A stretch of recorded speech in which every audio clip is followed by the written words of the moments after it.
The Committee of the Whole is back from recess. We are on Bill number 197-36, as amended and further amended by the Committee on General Government Operations, Appropriations, and Housing. An act to appropriate $5 million from the general fund to the University of Guam for the purpose of providing additional financial support toward the construction of the Student Services Center and School of Engineering buildings. There was a question posed before yesterday's recess about the committee reports posted online, and we were advised that the Committee on Rules accepted the most recent committee report, and that did fulfill our rules and met all of our protocols here in the legislature. And so we will continue with the opening Point of statement. order, Madam Chair. Please state your point of order, Senator Point of Teichman. order, yes. This is the validity of the committee report, and based on our Mason's Manual 676, questioning the validity of the committee report, it is now, and I'm raising a concern at this point, Madam Speaker, because I believe it's not complete. And there were 2 public hearings. Madam Chair, on a point of order, please. So my point of order is that if the question is raised based on this Mason's Manual, it states that if a question is raised concerning whether the committee report is sufficient or has been properly authorized, the question should be submitted to the body itself for the decision rather than being decided by the presiding officer. Okay. Point of information, Madam Chair. Okay, please state your point of information, Vice Speaker. The report was determined submission by the Committee on Rules, and it was accepted by the body and properly placed onto the session agenda. Based on the guidance from legal counsel, neither the right of a committee to consider and report a bill nor the validity of any action reported by a committee may be questioned after the House has begun its consideration of the bill or other matter reported. Madam Chair, that consideration has begun because we are in second reading file. The sufficiency of the committee report is not determined by any one senator. It's for the body to decide. And my colleagues question the sufficiency committee report, they can post that question to the body. Thank you very much for that point of information, Vice Speaker. And so if you would like to make a motion, Senator Teichman, please do so. Yes, I'd like to make a motion that this bill be returned back to the committee, provide a committee report that has both public hearings incorporated into the committee report so that we see the history of where this bill came from. On the motion to send the bill back to committee, there's been an objection. All those in favor? Madam Chair, is the motion for sufficiency of the report or to send back? Which one is it? Because I heard both. I need to know which one it is. There's been a motion made to send the bill back to committee so that the committee report can be revised to include the previous committee reports from the past bill and public hearing. And so on the motion, all those in favor, there has been an objection. All those in favor of sending the bill back to committee? Madam Chair, we don't have quorum, I don't think.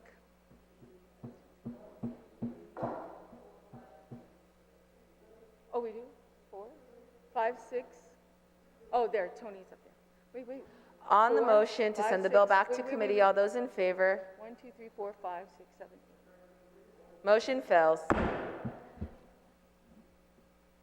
Madam Chair, point of personal privilege, Please state your point of personal privilege. I'm sorry, Madam Speaker, I'd like to retract that. Point of order that this bill. Please state your point of order. Madam Speaker, I would like to have legal determine whether this bill is substantially different from the original bill, and based on the committee report, I believe that this bill may be substantially different, and we should get a ruling from legal to determine that. Senator Teichman, it's been determined that the committee report has been sufficiently submitted to the Committee on Rules. No, Madam The Chair. bill has been placed on the session agenda. The bill is on the floor in the Committee of the Whole at this time. That's And not so my we will question, Madam proceed. Speaker. I'm talking about the bill itself is significantly different. No. Madam So, and requesting for legal to determine The whether motion's the out of bill is order. significantly different. That's all, Madam. Madam Chair. It's out of order. It's, not out of order. Madam Chair, point state of your point of information. order, Senator No, Sinagstein. just point of information. If you go into the drive, my colleagues, it's there. Go into the drive and you see both committee reports are there. I'm looking at it right now. The drive reflects 3 November 2021 committee report, 13 April 2022. Por favor, let's move on. Okay? Thank you. Thank you very much, Senator Sinagstein. Okay, so I will rule you out of order, Senator Titlegy, and we'll proceed I'll with the bill. challenge your Okay, ruling. there has been a challenge to the ruling of the chair. So all those in favor of overturning the ruling of the chair, please signify by raising your hand. Wait, why are you, whether she's out of order to raise a point of order? I ruled her out of order, and she has asked to overrule the chair.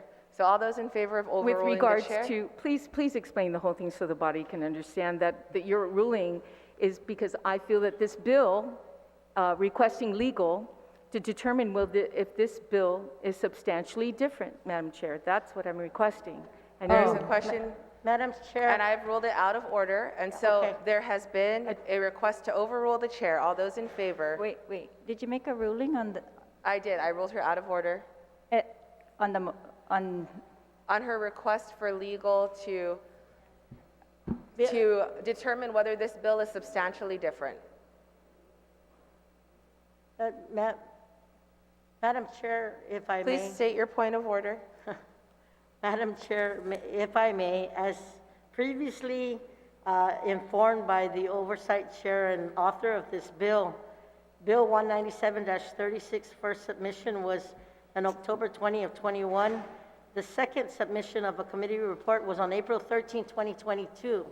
Based on legal counsel's guidance, I made a presentation to you. We are continuing to prolong the process of going through this bill, Madam Chair, and I'm asking you, even based on the motion, let's proceed with this, Madam Chair.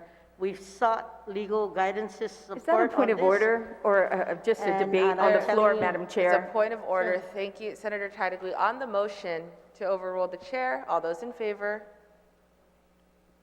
Motion fails. We will now proceed with the panel and the opening from the sponsor of the bill.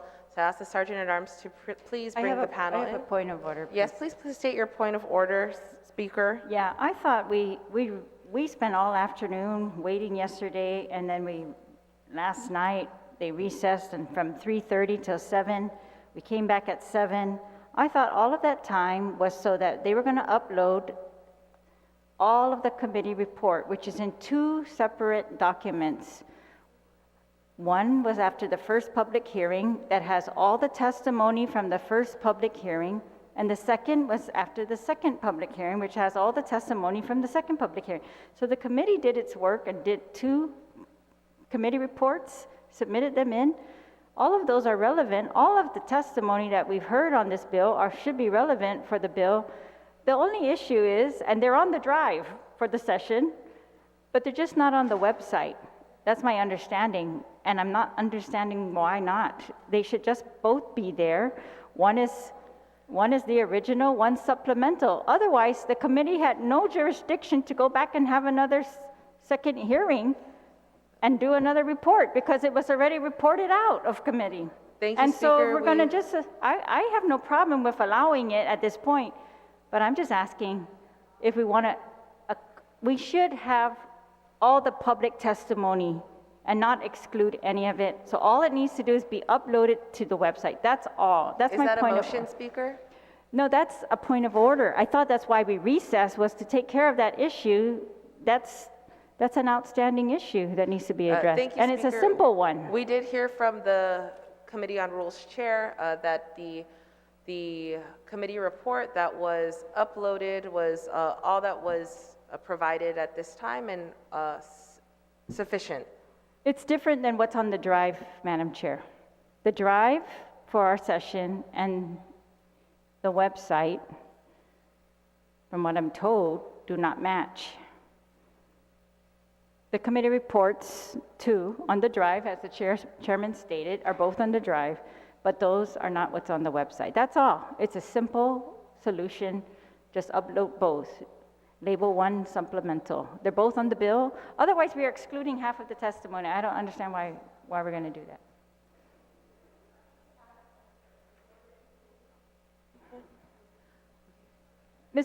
The chairperson of the committee wants both, and he's saying they're both on the drive. They're both valid. Okay, we'll take a moment's recess.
The Committee of the Whole is back from recess. I'll allow the sponsor to make his opening statement, and we will bring the panel in for the questions.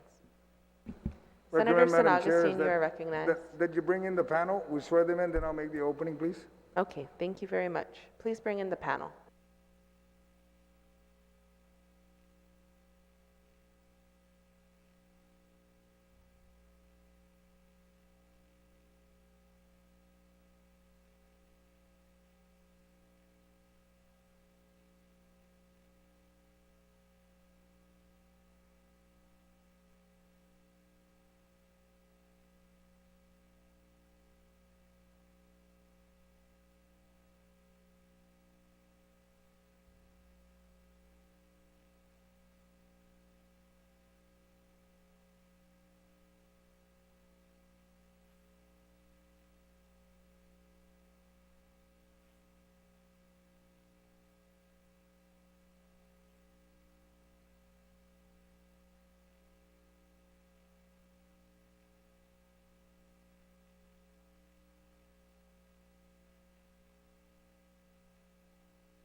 We'll have the Sergeant at Arms swear in our panel.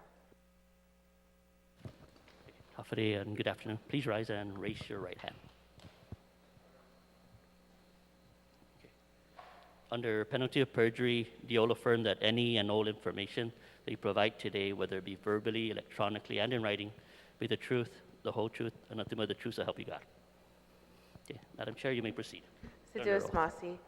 Senator San Agustin, you are recognized for your introduction. Thank you, Madam Chair. Day, Madam Chair, colleagues, Bill 197-36 COR, amended and further amended by the Committee on General Government Operation, Appropriation, and Housing, is an act to appropriate $5 million from the general fund to the University of Guam for the purpose of providing additional financial support toward the construction of the Student Service Center and the School of Engineering buildings. And it's also co-sponsored by yourself, Senator Amanda Shelton, Vice Speaker Tina Rose Munoz-Barnes, Senator Jose Pito Talai, Senator Frank Blas, Senator James Moylan, Senator Clint Rigel, and Senator Talina Nelson. This bill will appropriate $5 million from the general fund to the University of Guam to help cover construction costs of the Student Service Center and the School of Engineering buildings. The University of Guam received the approval of the United States Department of Agriculture for a negotiated term for a loan of $21.7 million. Although UG has received funding from the Department of Agriculture, the University of Guam will be shouldering the increase of constructions due to the increase in prices in materials, manpower, and other construction costs. The USDA has informed UG that the loan proceeds will not be released and thus projects may not start without the guarantee that this money is available. And the time for losing the USDA money is very near. The University of Guam has been trying to get the Student Service Center and the School of Engineering buildings constructed for about a decade. The students of UG, particularly the engineering students, has voiced out their concerns of the lack of facilities available that have the specification to do their engineering modules and simulation. The loan received from the Department of Agriculture includes the funding for the new Student Service Center, and the Student Service Center is outdated and does not provide the proper and necessary space for students to have direct access to all services within the university and have a center where all can interact and engage in academic programs and events. This appropriation of $5 million will provide positive results for our island as the University of Guam produces professionals that are locally grown and who will contribute to building our local economy and workforce. I humbly ask for the support of my colleagues on this bill and look forward to and appreciate the discussion on this bill. Madam Chair. Thank you. Senator San Agustin. We will now begin with questions for the panel. As stated yesterday in the rules of engagement, we will have 2 rounds of questions for the panel, and you have 5 minutes per senator, and that's not including the response time from the panel members. So Senator San Agustin, would you like to begin with your questions? I have no questions on this round. Okay, thank you very much. Senator Rangel. Thank you. Senator Perez. Thank you, Madam Chair, and thank you to the panel for being here. I guess this question is OFB here? Yes. So I guess the question is, so I know that the funding source changed from the EITC reimbursements to general fund, and I guess the thought is that there's a surplus in government, which hasn't been, the audit hasn't come in yet. Has OFB been keeping track of how much appropriations we've been passing here in the legislature in regards to what remains of that surplus, potential surplus? Yes, we do have a tracking, but the funding source cited in this bill, it does not cite FY 2021, it just says general fund. So the way we look at it is based on all the information we have at this point. When you look in the account and whatever balance is there, and take into consideration that the CRER reports have been tracking that we are receiving an excess of projected revenues. Again, that's only 6 months, but if the trend continues, they're projecting that CRER is showing that about 68 million in excess revenues. So depending how also the tracking of expenditures go, though at this moment we feel that there is sufficient funds if the trend continues to support this bill. But the other surpluses, the other bills that have been coming out, we're really pulling from cited 2021 surpluses. This one has no fiscal year attached to it. Okay, so you were saying that the surpluses are from 2021, is that correct? For this bill, it's not citing 2021. Yeah, but as far as the surplus that we're seeing, It's the way it reads, it could be even current, whatever is what we're collecting now above what we projected and whatever is going to be expended. And again, the trend is showing that if it continues, that we'll have a surplus in the end. okay, because I know we passed the bill for the hospital, right? And that was supposed to take up how much? 30 million out of the 30. general fund? Right, and then the Department of Corrections was another 5 million. million. Okay, and then we have the war claims, which is about 10 million. So we're up at 45 million. Were there other projects in your list, your running list? Yeah, so from, again, what you're citing was the 2021 supposed excess revenues, which is still being audited at the moment. But there were bills that were utilizing that funding source. We do have the war claims at 10 million. And then again, the Budget Act already put aside 20 million from that surplus. And then there's other bills that I don't have the complete list, but yes, we were tracking, but that's a different source. So it's not pulling from that 62 million excess, and there were other bills that were using that source. Again, for this bill, it's not citing 2021 excess. So what we're, I guess our interpretation is that whatever is going to be available in the general fund, regardless of what fiscal year, whatever that balance is, when you open up the account, then that's what's available to use. And again, because we're seeing excess collections, it's anticipated that there'll be funds to cover this bill. Yeah, that's what I'm trying to ascertain is how much money do we have left, considering all the money we've already, set aside. The other thing is the special funds, right? So what are we tracking with that? Because I know the general fund does offset any shortfalls. I don't have the numbers as of March, but I know we had a shortfall of, let me see here. Our tracking to collect 9.7, the major funds we're tracking to collect at 9.7 below. I believe this was this could have been of the February Special Revenue Fund tracking report. I didn't bring them March, I apologize, but It was already tracking at 9.7 below at that Okay, time. so my calculation right now, we're looking at, we've used up about 55 million. If we're including money for the hospital, Department of Corrections, war claims, offsets to the special funds. So that, what's potentially left, and of course there are other projects too, that I haven't calculated into this. So that's something that I think if you can get that information, that would be very helpful. For the 2021, Uh, for the for the- 21 ye- excess. Yeah, so I'm basically using I guess, the idea that if we have surpluses and we've already made some obligations towards it, we need to ascertain how much we have left. So, does that make sense? Yes, like again, for those, because it cited 2021, we believe those have already been, based on the bills that came out, have already been appropriated.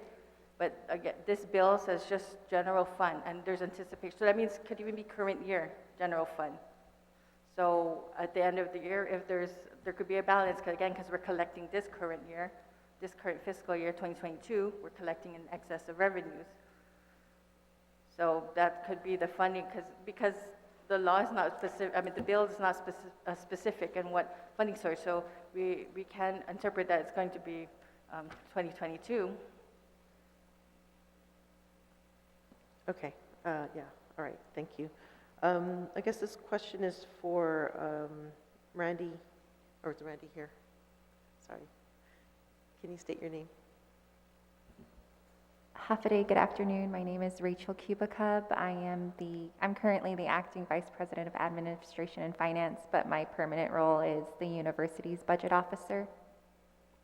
Okay, great. And so looking at, I guess, the contract for USDA, what I understand is that the endowment is going to, if you can explain that arrangement with the endowment regarding the building, School of Engineering building.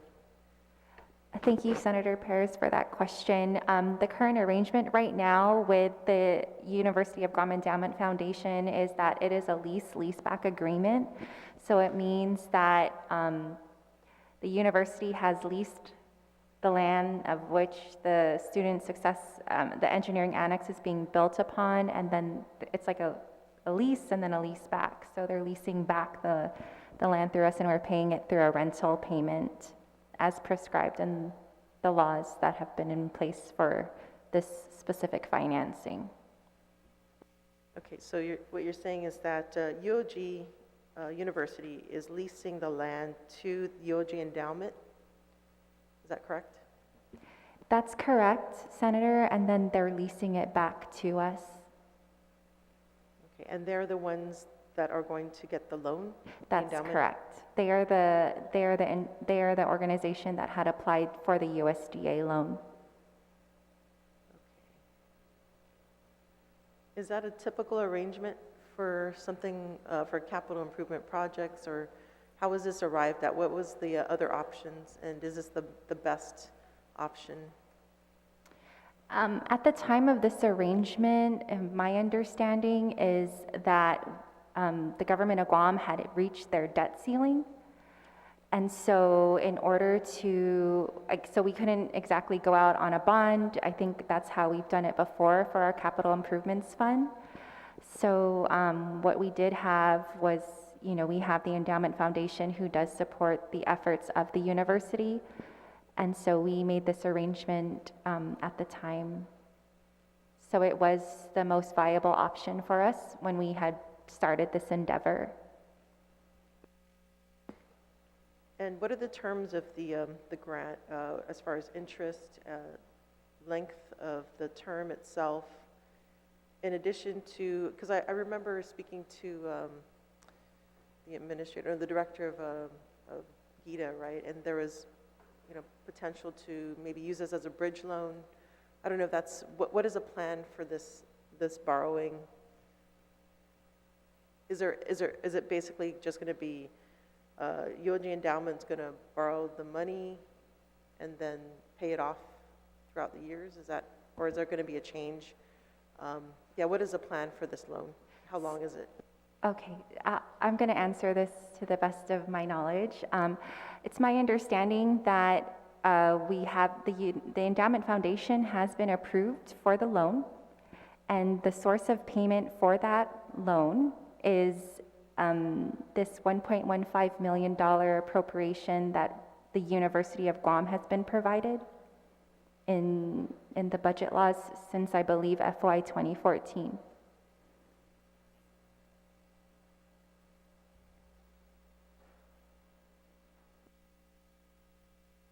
How long is the loan? And what is I the think it's interest? about 30 years. 30 years? It should be a And 30-year loan. what is the interest? I think, I don't know the exact interest, I'm sorry, Senator, but I do know it's less than 3%.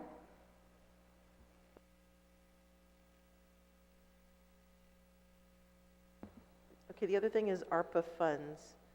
I know in the, I believe it was discussed during the public hearing that UOG had requested some ARPA funding.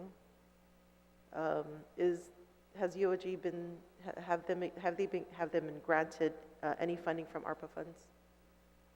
I don't know if this can go to the president as well, or, yeah, to, Is it okay if you repeat that question just one more time? yeah, sure. So I'm just wondering, other sources of funding. So like ARPA funds, is that an option to get ARPA funds to help with the construction of the School of Engineering? So the ARP funds that have been provided to the University of Guam, this is separate from the governor's ARP funds that she has. Construction is not an allowable expense to the funding that we've been provided.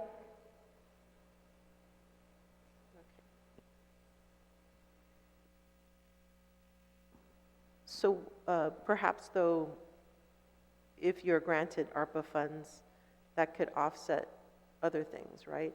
Is that another way to look at it? That is correct. So I think we've been trying to manage that through, and I believe we've stated for the record that we're putting together $2 million of the university's funds to help with the additional costs to the construction project. Okay. Yeah, because I think initially it was a 21.7 million, right? Initially it was, the cost was 21.7 million, but then it increased to 30 million. And is that due to just the labor cost, or, the cost of supplies? I believe it's costs overall, like cost per square foot. That's how I believe we're estimating the costs of the entire construction, and so the construction cost per square foot has increased since the time that we have applied for this loan and was approved.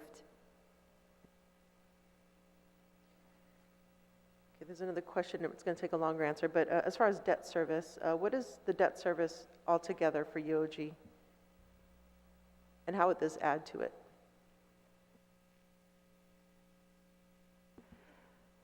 So this, I guess, I'm going to try to explain this without getting into the accounting terminology. Because this is a leaseback agreement, it is considered a lease, which wouldn't impact debt as far as like on the financial reports. And that's why this arrangement was made, to not be reflected as a debt. I hope that makes sense. Because the loan is on the endowments. Okay. Yeah. Okay. So it doesn't impact the debt service for UOG, but maybe perhaps for the government of Guam, because we're funding, we're paying for, through appropriations, we are paying for the paying back of it. That would be correct, but we would just have to make sure that we're using the right terminology, but yes. So as far as debt service, though, what is your debt service for UOG? I would have to get back to you on the exact number, and I don't have our financial report in front of us, but the only other debt that I am aware of off the top of my head is the current School of Business and Public Administration Jesus Leon Guerrero building.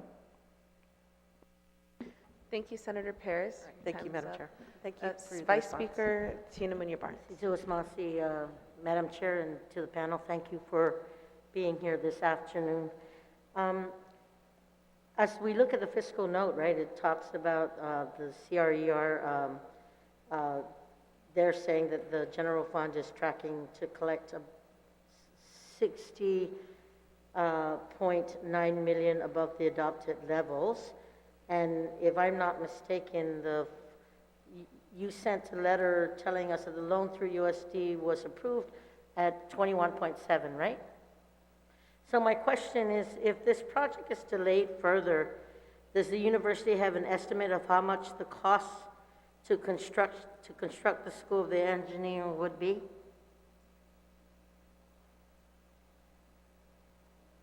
If it was delayed, Glenn, or anybody? Yes, thank you, Vice Speaker, for the question.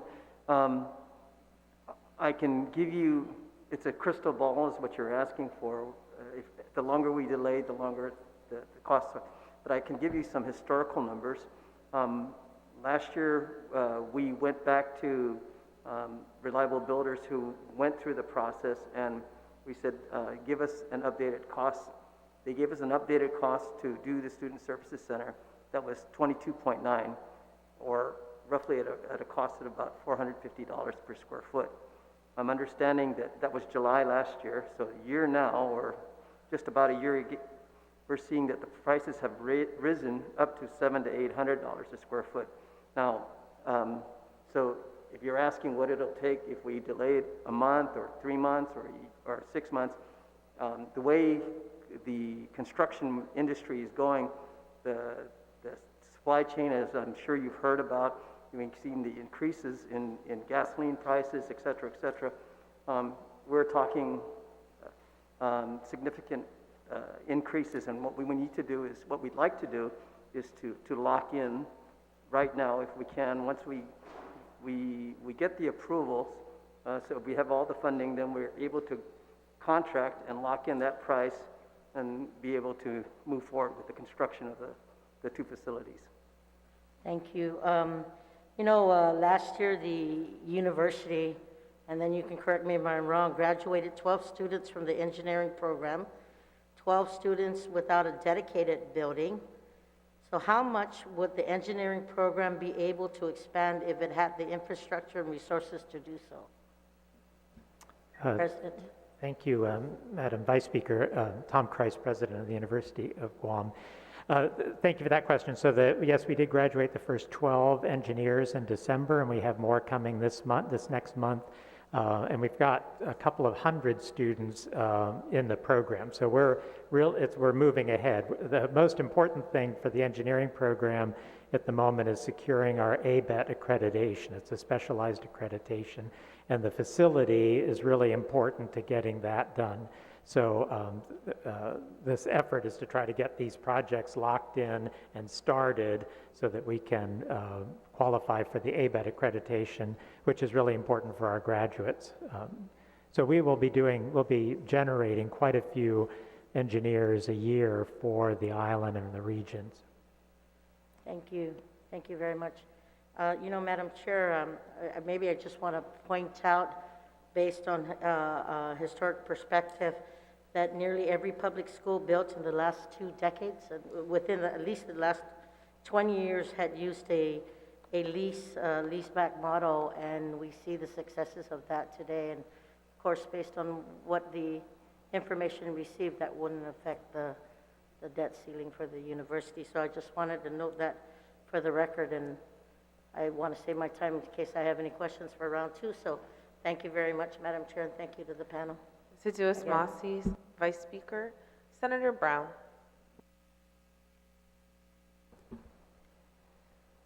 I don't know whether to say thank you, Madam Chair, but then again, it's my 5 minutes, so I get to spend it as I choose with regards to this bill.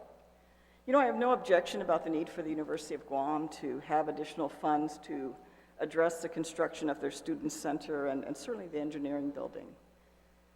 It's quite a step up for the university to be able to have an engineering program, and certainly something that will attract other students from the region and maybe other parts of the world to want to come to the university and take things to the next level.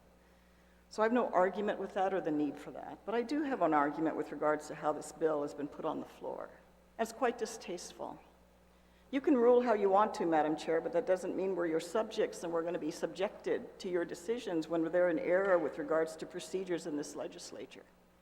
It's unfortunate that our guests are having to see this type of action on the floor and something that's so critical and so important and something you otherwise would get a lot of support had things gone through the proper process. So I do want to relay that because that doesn't guarantee that you may rule. Just like last night, I'm sure you sat here for a while and you determined we were going to come back at 7 and you didn't get a quorum. You know, power that is abused gets taken away. Keep that in mind. You don't get to tell us what to do and how to do it on this floor. How unfortunate. I do want to ask the budget office, you relayed that the appropriation that's requested here is out of the general fund. I have to tell you, this is not new language, this is old language. This is how the legislature used to do this when it wanted to pass bills and yet not worry about whether or not there was enough money there to pay for it. Because then we'd simply blame the governor that the governor chose not to fund these particular programs that we felt were so critical. So if it were just simply going to appropriate out of the general fund, is it out of this fiscal year that we're looking at taking it? Just anywhere, whatever's left? What? Where is this? Because this is very old language. This is not new. You know, this is how you play the shell game. Yes. Again, yeah, as we interpret it, because there's no fiscal year, it's whatever in the balance. So it could be accumulation from other years. And also based on current year, like I said, I think it's reasonable to, this year we're collecting in excess of projections. So, and right now the trend is showing over about 68 million. If we continue on this trend that we're going to collect in excess of revenue. So, since there's no fiscal year cited, you can interpret that you could use, there's no restriction that you can't use this year's collections. This year's general fund balance. But more than likely, I mean, we're touting that we have this additional 60 million that's unaudited. I'm sure, you know, probably maybe about a year from now, I assume, if we just do the normal time frame of when those audits are completed and we determine the money's there. But I think the trend generally, as we get towards that year, other appropriations and obligations are going to be addressed and paid out. So we won't know exactly a year from now if we are going to have $60+ million available, will we? At least past practice has shown that. Yeah, again, we're not certifying that that's going to be what's going to be there at the end of the fiscal year, but it's just showing based on trend. Again, that's based on actual collections of the 6 months, and then what's projected for the next 6 months. So anything could happen, but again, if we're continuing on this upward trend, then the 68 million were there. But again, like we've said in other years, we can't certify what's going to be actually there until the audit is completed. Until it's completed. I appreciate your response, and that's, to me, a very reasonable response. You know, our other colleague, Senator Sabina Perez, did request information with regards to previous appropriations that were made in the Budget Act, and I am as well as curious how we are going to address the $35 million that was also appropriated under the EITC funding. The previous language in a bill for the university also appropriated EITC, which I had reservations about because at the time we didn't know if that was a legitimate funding source, only to find out that it was not. And then also the Department of Corrections, the budget bill or budget law included $10 million for that. So I don't know, does the budget office know? Because we haven't changed the language in the law on how the $10 million for the Department of Corrections is going to be funded either. I believe there was a separate bill out. I believe I was here for that committee with the whole, and it may have been using, I can't recall really, but maybe FY 2021 excess, but I can't recall really what it was cited. Yeah, I don't want to put you on the spot with regards to that, but I think, you know, certainly as a member of the body, I'm not clear on how we're going to address that funding. Does it come out of excess since those items were listed as important in the budget bill, and we've not changed the language to fund them now that EITC is not available, and you can confirm that, right? EITC funding, is it available for these type of appropriations? No, because it's been advanced, that cited FY22 EITC, which was advanced, so we cannot, we don't have any control over that for appropriation. Thank you. I appreciate your input. I'm just going to say, Madam Chair, with regards to this bill, that's where the concern is. I want to make sure that when we are going to appropriate money to the university, that it's a legitimate funding source. I mean, to me, I like the fact that this is going to go into brick and mortar. It's going to go into something that's tangible and something that there's going to be long-term benefit. But the process of how we get there and how we verify it's legitimate funding, if it's a cleaner process, I'd be supportive of it. But when I see the practice of what has happened in this legislature with this particular bill and the rulings that have happened to get this bill on the floor, in spite of concerns that have been addressed, it's very difficult for me to jump up and down in support of this legislation when these type of issues remain outstanding, because I certainly don't want this to set the example of how we're going to continue in this term. That's not acceptable. So with that, Madam Chair, I have no further questions or comments at this time. Thank you, Senator Brown. Senator Ada, do you have any questions? Thank you, Madam Chair, and just to the panel, thank you for being here. Yes, the School of Engineering and also the Student Services Centers absolutely are important, especially to the University of Guam and to the students. Mr. Leongaro, you stated earlier that I think it was in July you guys went out to see what construction cost was, right? And it was, what did you say it was, how much? It was 22.9 million to do the Student Services Center and for 55,000 square feet. And then now time is of essence because costs keep increasing, or what it's? Yes, in the construction industry, the costs are continue to escalate. Mm-hmm. And so we're heading into a point where we're going to have to start looking at value engineering, which is not a good position to be in. Yeah, and that's my concern, is that because when you look at the timelines, you went out and you look at construction costs back in July of last year. The bill was introduced in September of last year. We had it referred and immediately, just about 4 days later, and then we had our first public hearing in November of last year. Committee report was already filed by November. So we're here now trying to rush everything almost 6 months later. So I'm just trying to figure out, how did we go from not being in a hurry to now all of a sudden we're in a hurry to get it passed because of cost increase? I mean, shouldn't we have done that last year after the committee report was filed and start pressing us to move forward with this legislation?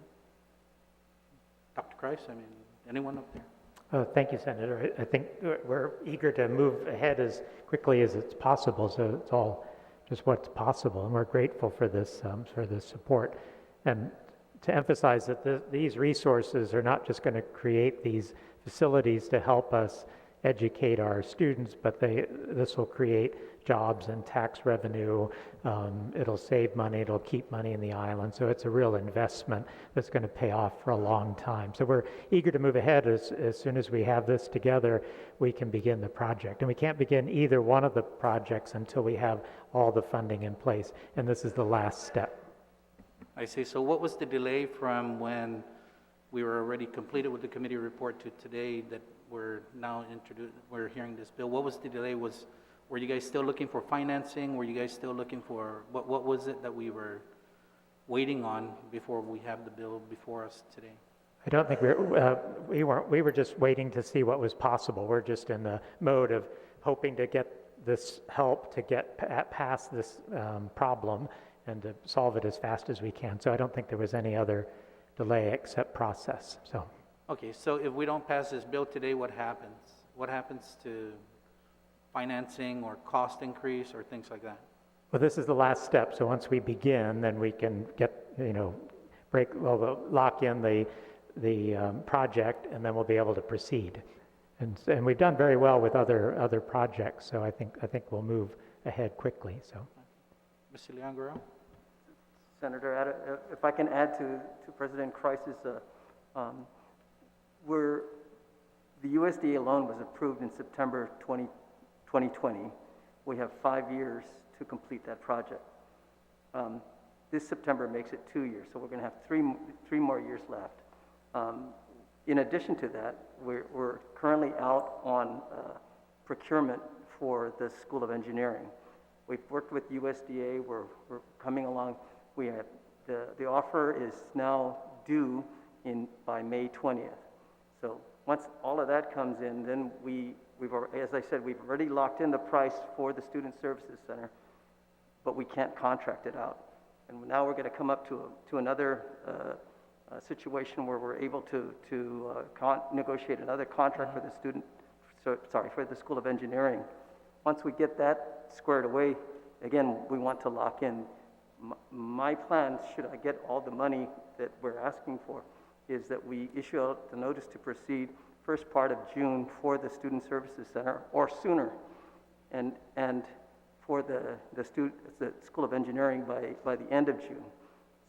So we would have enough time to not only lock in the prices, but have the contractors enough time to do the construction for the building so we meet the time frames.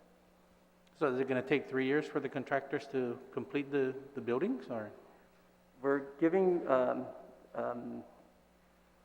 RBI, the reliable builders, the ones that have successfully won the bid, if you will, or the proposal for the Student Services Center, we're going to give them 2 years. But just as construction is, the 2 years it doesn't include rain delays, doesn't include other things. We are now in the final process of closing out the Guam Cultural Repository. That building was supposed to have been done by October, November last year.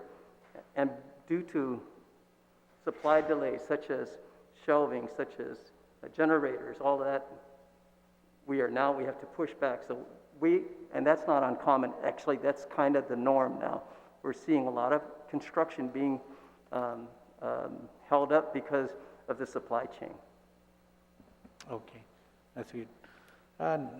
Madam Chair, I don't have any further questions. I'll perhaps have some on round two. Thank you. Thank you, Senator Ada. Senator Moylan. Thank you, Madam Chair. I have no questions for this round. Thank you. Senator Dueñas. Sis Mazzi, Madam Chair, and to the panel as well. Thank you for being here this afternoon. I guess I'll go straight to Mr. Byrne. Are you representing both DOA and BBMR today in terms of the fiscal team overall? Yes, Senator, I represent the administration. Okay, good. So my first question is just straightforward. Thank you. If this bill arrives in the form that will pass legal muster and form after review, is the governor intend on signing this bill? Yes, Senator, the governor will sign this bill if it appears largely in this form. Right? Okay. So my second question then is, it appears as though, and I think most of the questions, not to travel that path once again, I think we're in relative agreement that fiscal year 2021 unaudited balances have basically been appropriated. We've done that in the last several bills that came before us in sessions prior.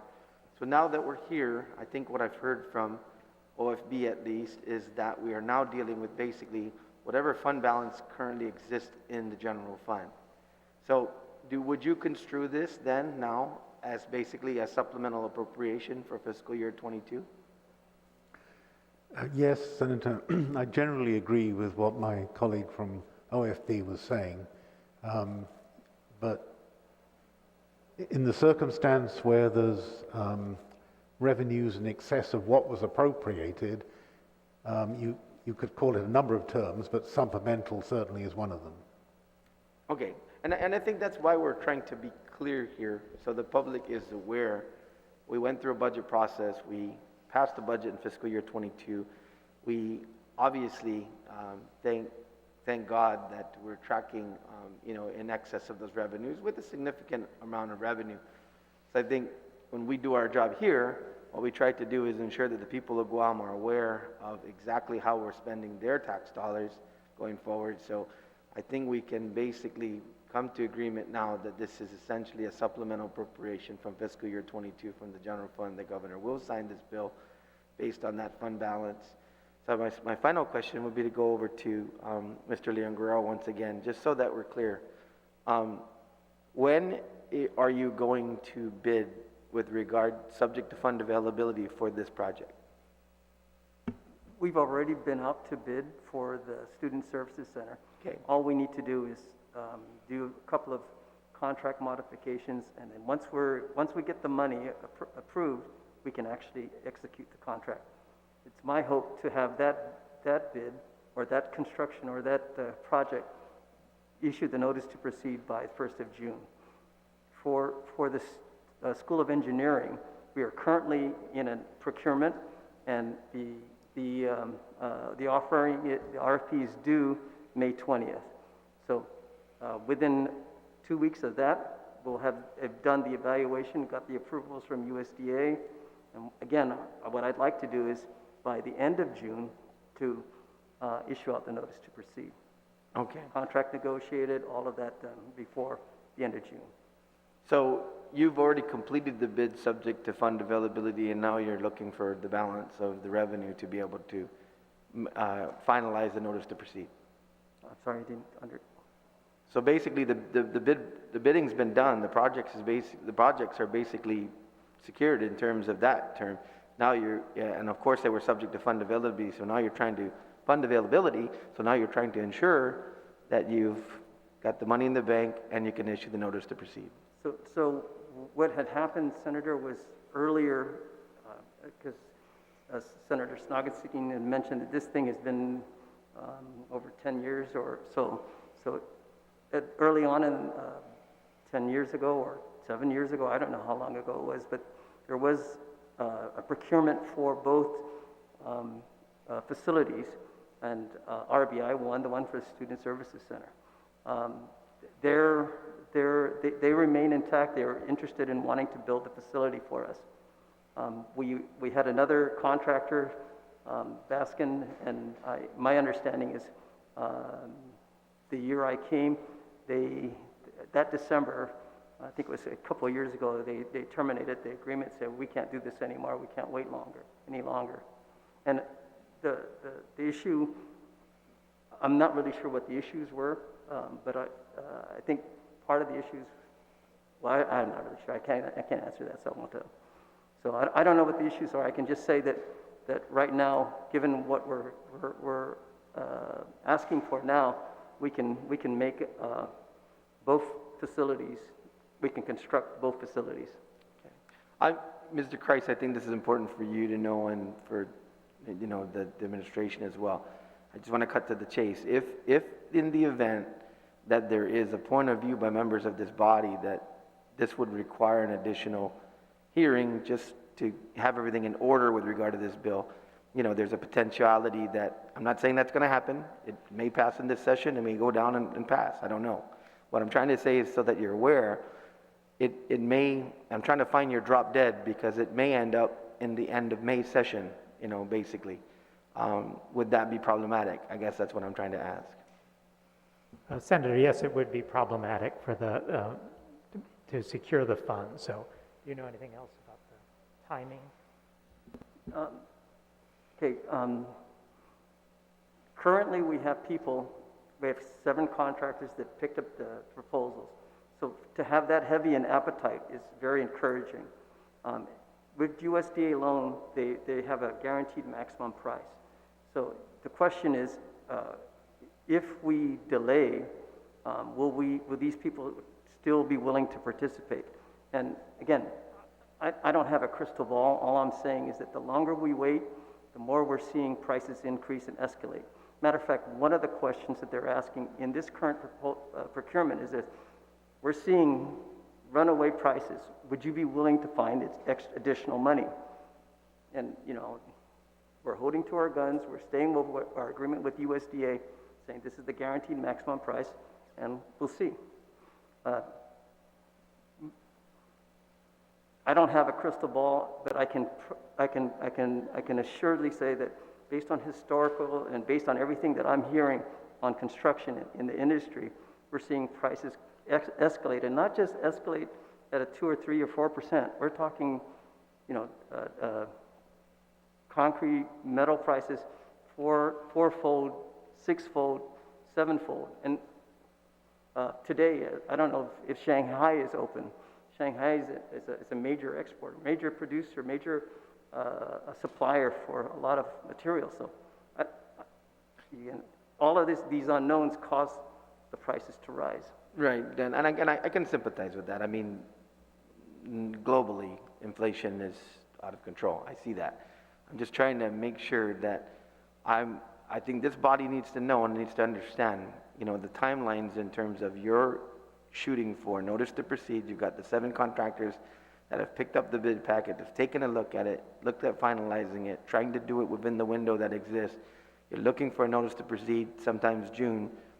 I'm just trying to find our drop dead, and that's what, because I think that's important. That's very, very, you know, I think that's important for us to know for in our relationship here in terms of pushing this forward. So I just wanted you to be aware of us trying to follow our processes, pass bills that have been duly heard, properly heard, supplemented, and the like. We'll debate that on this side, but I want to have a better idea of the timeline.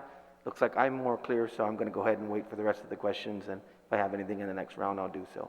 Susan Smasi, Madam Chair. Susan Smasi, Senator Duenas. Majority Leader Nelson, you are recognized. Speaker Terlahi. Thank you, Madam Chair. I guess if I could start with the revenues, Mr. Byrne. So this is $5 million out of the general fund now. Doesn't specify anything else except general fund. So I just wanted to clarify with you. For the FY22 revenues, the CRER is projecting 68.4 million excess of over the currently appropriated revenues.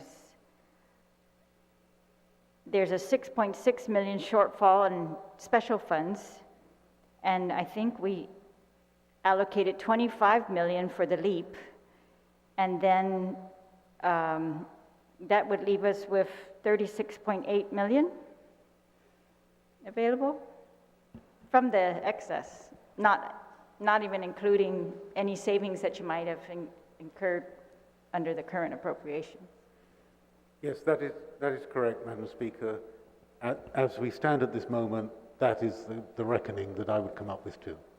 Okay, so it's clear that if we use the projected FY22 excess revenues, there's 36.8 million. We've got definitely 5 million there to cover UOG, right? And it's a matter of deciding what is the priority right now to use that money for.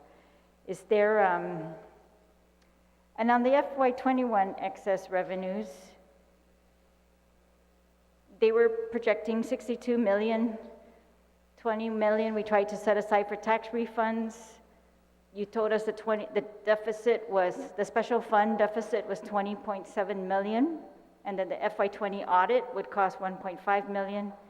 I deducted that from the 62, and then deducted the $10 million war claims, and then the 5 billion GFD issue. I think it was an overspending or something that they had.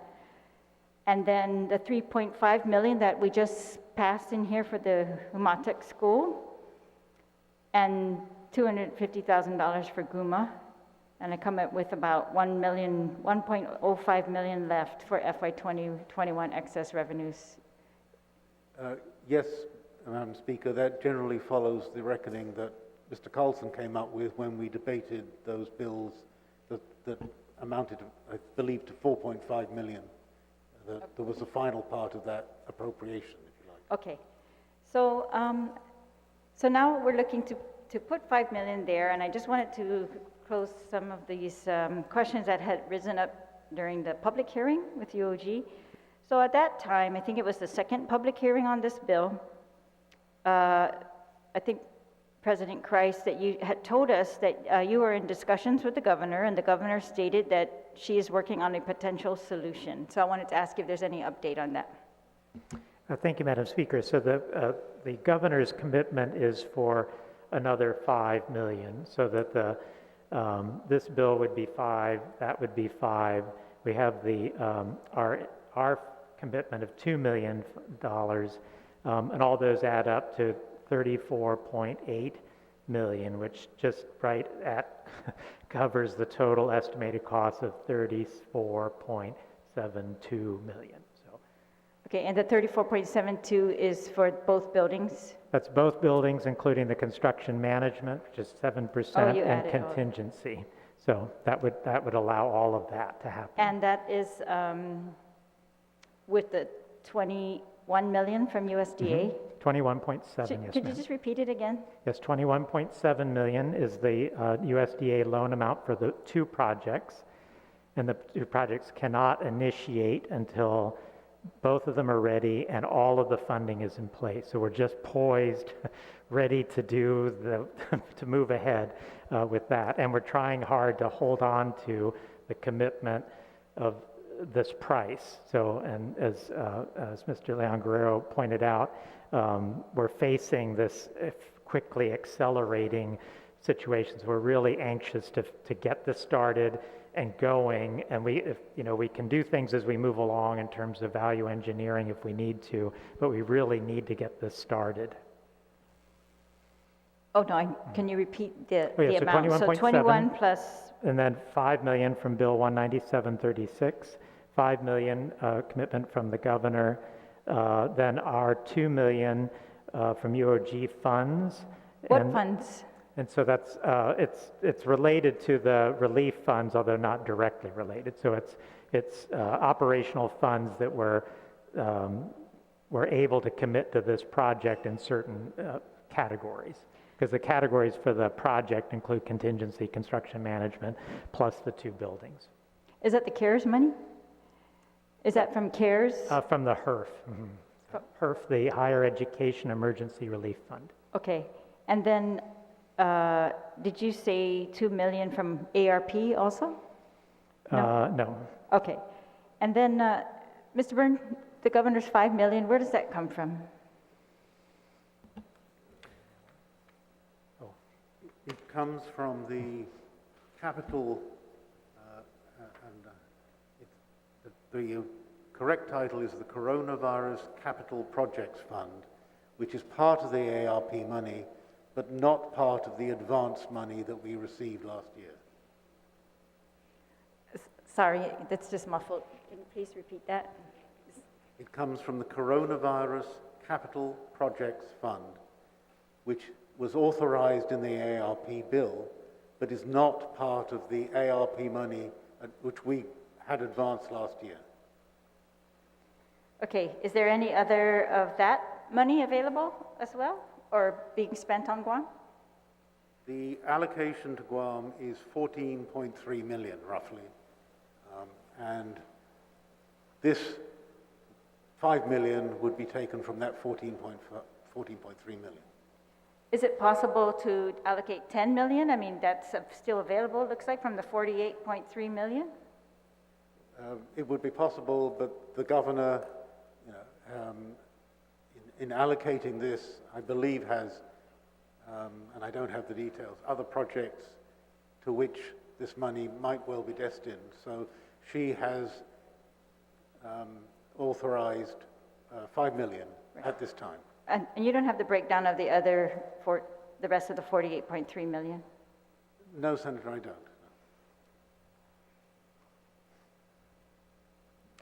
All right.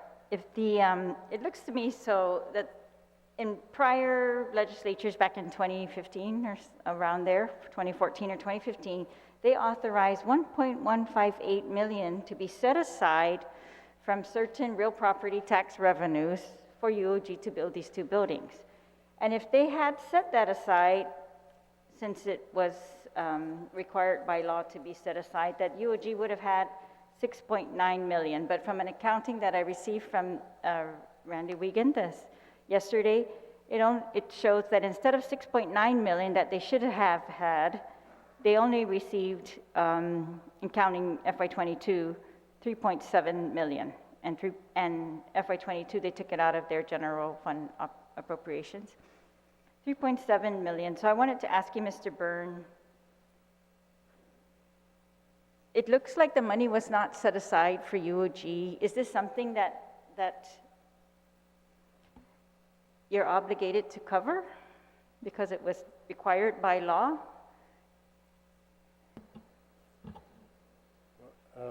First, Madam Speaker, I would want to recognize that much of that shortfall that you're referring to happened before I got to the Department of Administration. Since Sure. I've been there, we have been paying up currently the whole amount of every appropriation and allocation to UOG. Well, I don't see any from FY21.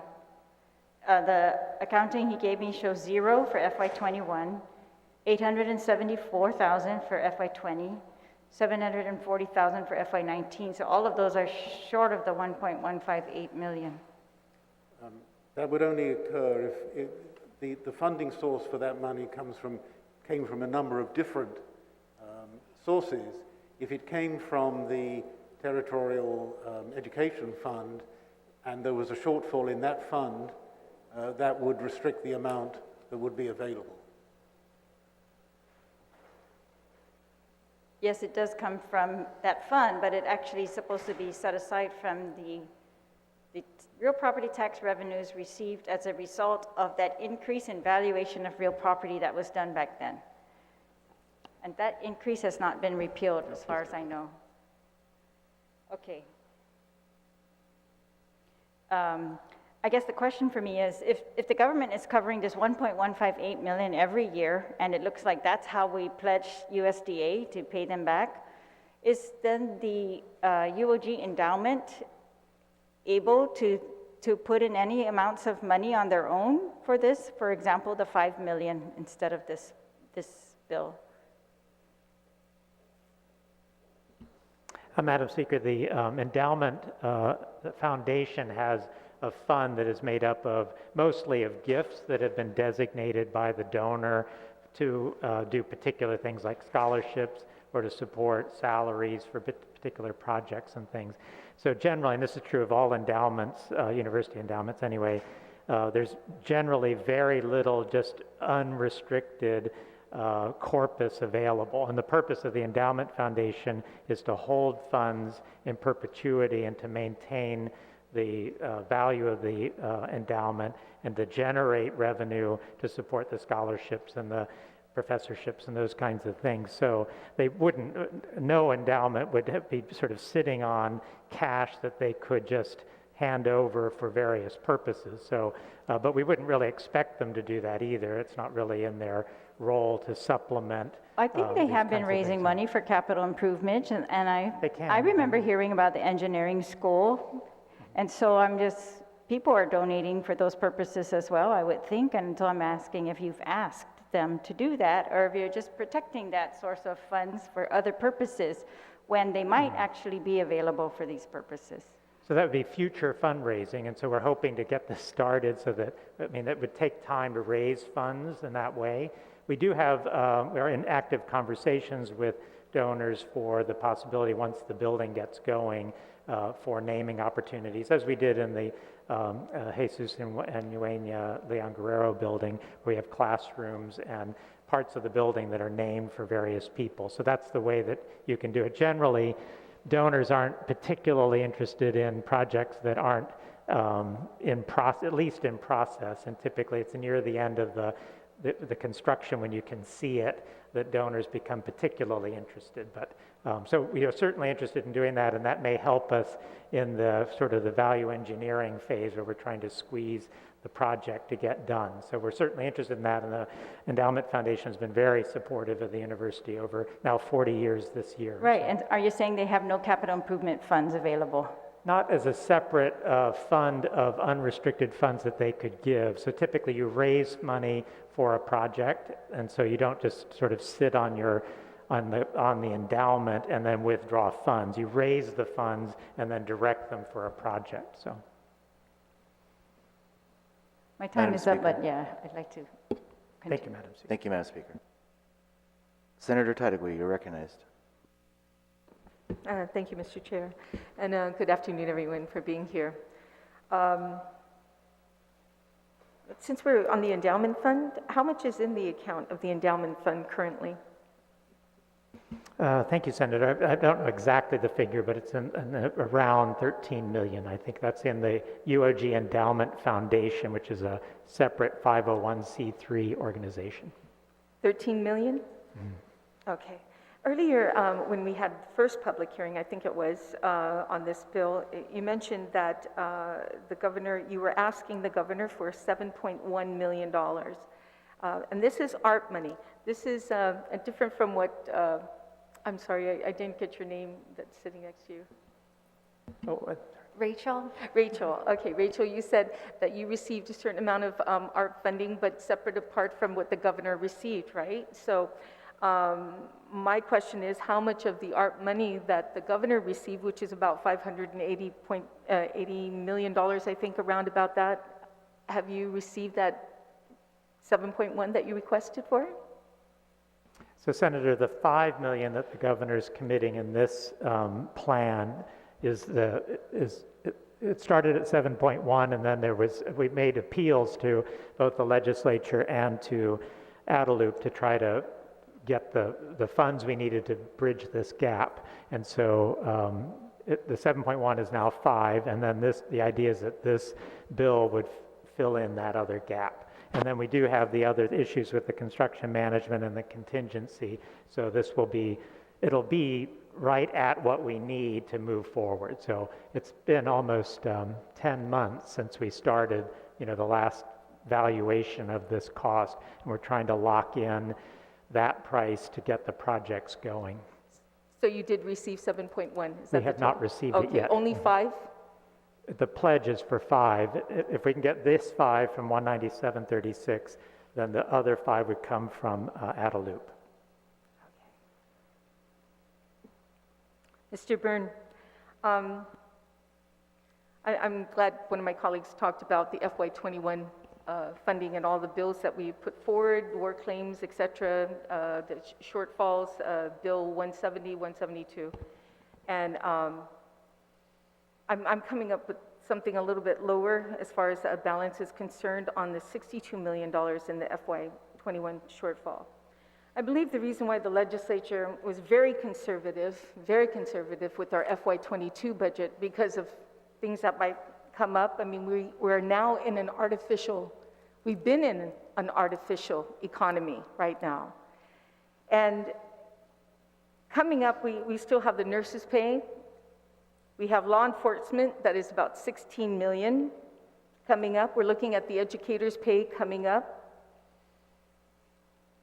And we have to be very cautious about spending any excess revenue. According to the budget bill in FY22, any excess revenue that is generated has to be approved by this body. I'm sure that by approving this bill, we're dipping into the excess revenue because somebody's going to fall short $5 million we appropriated in FY22 for each department and agency. So either you're going to maintain that 68 million, hopefully there's going to be 68 million at the end of the fiscal year, but we really won't know because it needs an audit. In fact, recently in the newspaper, in the Post, even our oversight chair of appropriation stated that, Senator Snodgrass said, even if there's 68 million by the end of the year, it won't be available until after government audit is completed by May or June of 2023. So with that comment made, and we're not dipping into any excess revenue, where are you going to take the 5 million from? Thank you, Senator. The whole budget process is a guess. When this body sat down in August of last year and authorized a budget level of appropriations, the administration advised that body that the appropriation to operating agencies was low, and that the assessment of the expected revenues was too pessimistic. There wasn't a huge amount. I believe it was something around 15 to 20 million that the administration thought would be the additional revenues to be gained, especially out of BPT. In the result, it actually appears to be more than that. To date, we have received roughly 68 million more than the appropriated amount for the 6 months. That's only 6 months, right? And when BBMR gets in to do the calculation for the CRER for the 7th month,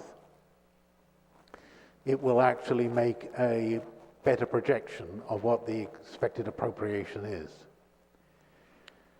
Thank you, Mr. Burns. And it was mentioned earlier about roughly about after all the shortfalls, after the LEAP program that we appropriated, there's $36 million in balance. I mean, how are we going to be able to sustain all those other pay raises that are being implemented, the 16 million, and it's not just this year. I mean, the reason why we were conservative in this budget bill was to ensure there was funding left over in the event we need to cover some other areas because of this artificial economy.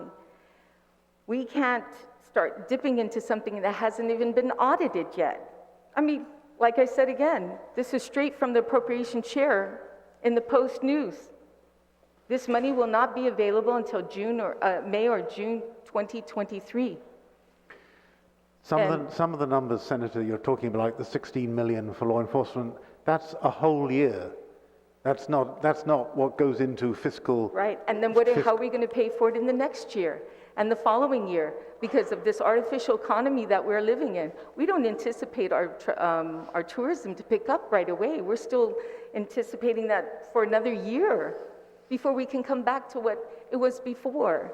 So, you know, I've never been one to spend money that we don't have, especially money that we haven't even been able to audit at the end of the year to really see. And you said yourself, 6 months, that's still quite a ways off. We could end up not with so much, you know, not a $68 million excess revenue, but even lower than that. Yes, it's possible, and you will have to address the probability of that. I consider the probability of that being low. The discussion that you're talking about is, I'm sure, a discussion that we will have when we address the budget for fiscal 23, because many of these costs are going to actually flow into fiscal 23. Okay. You know, thank you, Mr. Byrne, for that, and that makes perfect sense. We haven't even discussed the budget yet, and here we are already spending excess revenue that is not even a reality at this point. You know, don't get me wrong, UOG has done great work, and you know, to move forward in their progress, it can be done. It's not like if this bill doesn't pass, it's not going to be addressed at a more credible time where we've had the opportunity to really look at our finances. But we have to still remember that we are still in a artificial economy at this point, and we have much bills coming up in front of us to address. So thank you, and I reserve my time. Thank you, Senator Tidegly. Senator Blas. Thank you, Madam Chair. I appreciate the conversation we just had, but I need to go back to that conversation from my colleague to the right here. And I guess, Mr. Byrne, I'm looking for a more definitive answer in recognizing, and I understand this whole $68 million tracking. But I guess it's a simple yes or no answer. If the University of Guam expects and needs this money by the end of May, do you have $5 million that you can give them by the end of May? Thank you, Senator. The 5 million, which 5 million are you referring to? Well, the money that they're asking for here.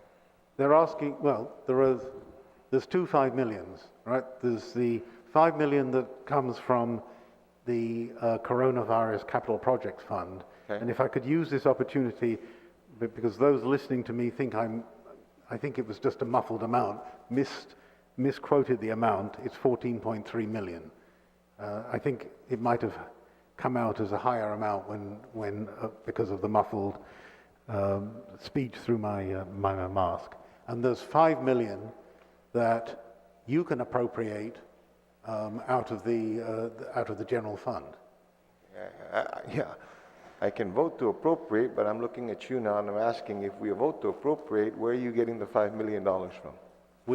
Well, I think I answered that question before, Senator, that we expect to achieve I don't like using surplus, because surplus refers actually to the surplus on the fund, an excess of revenues over the appropriated revenues in fiscal 2022. So what you're asking then the legislature to do then is then to increase the budget that had been previously been approved by $5 million,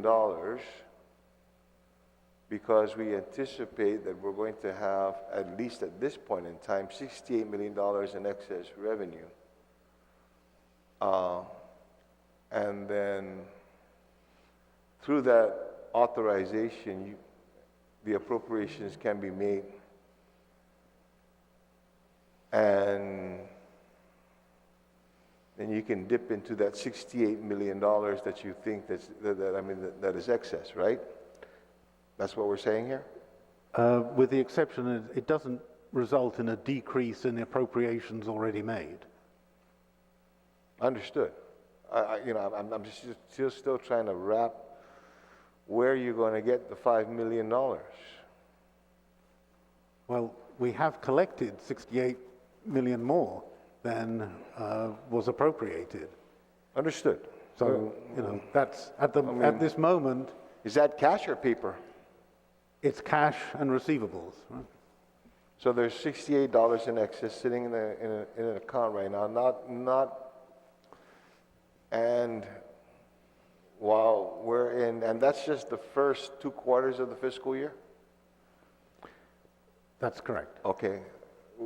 Historically, what do the last 2 quarters of a fiscal year look like? I mean, do we play catch up, or do we just coast? No, generally, normally, and the patterns, as Senator Taitakui said, has not been the same recently, but normally the worst 2 months are February and November, followed generally by July. It hasn't quite been that same pattern over the last 2 years. When the numbers come in for April, we will be better able to predict that. But normally there's no huge decrease in the second half of the year. Okay, so I mean, I guess I'm looking for some confidence here in that, Mr. Kreis over there needs this money by the end of May. That you can, drive up to Miguel and give him a $5 million check. Well, I might ask him to come down to Mooning to pick up the check. I would want to say that this, Senator, in answer to your question, from this table, many times, I've advised the legislature that we should eliminate the deficit, because that will allow us to do many other things like this, because capital investment really hasn't been a feature of budgets over the last few years because of the lack of income. What is the deficit? At the end of fiscal 20, we ended up with a deficit of 1.5 million. So I'm pretty confident that when we've finished calculating all the numbers for fiscal 21, we will no longer have a deficit. And that changes the picture a great deal and allows us this flexibility which we didn't have, with funding, that we didn't have when we had a deficit. So if you're asking, is there a reasonable decision to allocate $5 million from the general fund, Can I advise, senators, that's a reasonable and not over-risky thing to do? I can say yes. Okay, well, you know, I sit here with a lot of reservation with regard to how our economy, is actually faring, okay? I think that we can probably both agree that the $68 billion in excess got nowhere to do with organic,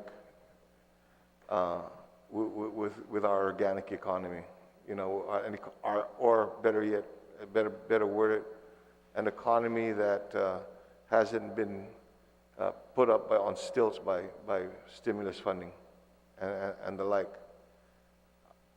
I guess I would be more comfortable if I can sit here and we can still talk about, 1.6 million tourists and businesses that are open. Just came from Tumon, and there are a lot of businesses that are still closed.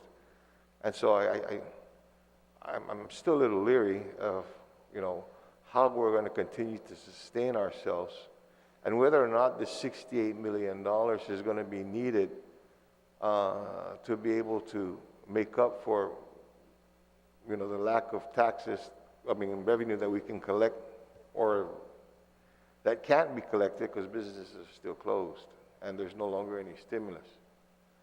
But I'll sit and I'll wait for the, second round and listen to more conversation here. And maybe somewhere in the discussion, I'm going to find a little bit more confidence in, it's one thing to track, saying that this is how much we've been collecting, but, from the other side of the coin, it's the people that, that make up this revenue, whether or not that activity is going to be sustained so that we can continue to track that. Okay, so I want to thank you, appreciate it. Thank you very much, Madam Chair. I'll go ahead and defer to the second round. Thank you, Senator Blas. That concludes our first round of questions for the panel. We'll now begin with the second round. Senator San Agustin, you have 5 minutes. Thank you, Madam Chair. First, I'd like to thank the panel for being here today. Thank you for your response. And thank the colleagues for mentioning me.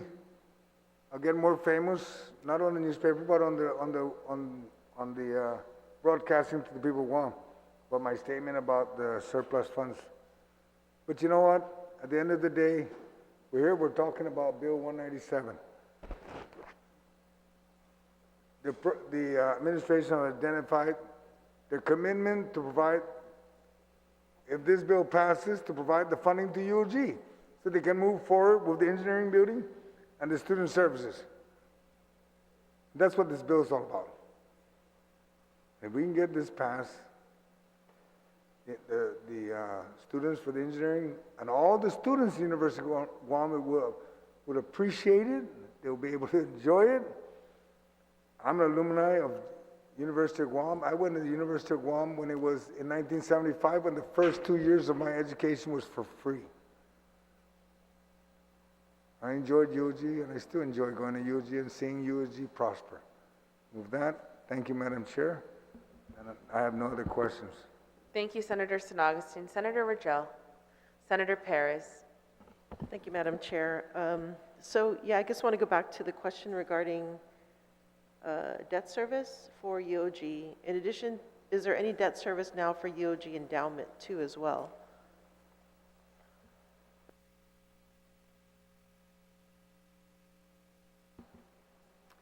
I'm sorry, Senator. I don't know the debt service for the endowment foundation, but I was asked to ask about our debt service, the University of Guam's. Yes, I'm expanding the question. Okay. So, definitely if you have information regarding the debt service for UOG currently. For the University of Guam, Yes. not the, okay, so Yes. for the University of Guam, what I'm aware of and what I've confirmed with our accounting department is the current the USDA loan for the SBPA Jesus Leon Guerrero building. And it's my understanding that the remaining balance on that is about $10.2 million. And how much is being paid yearly for that?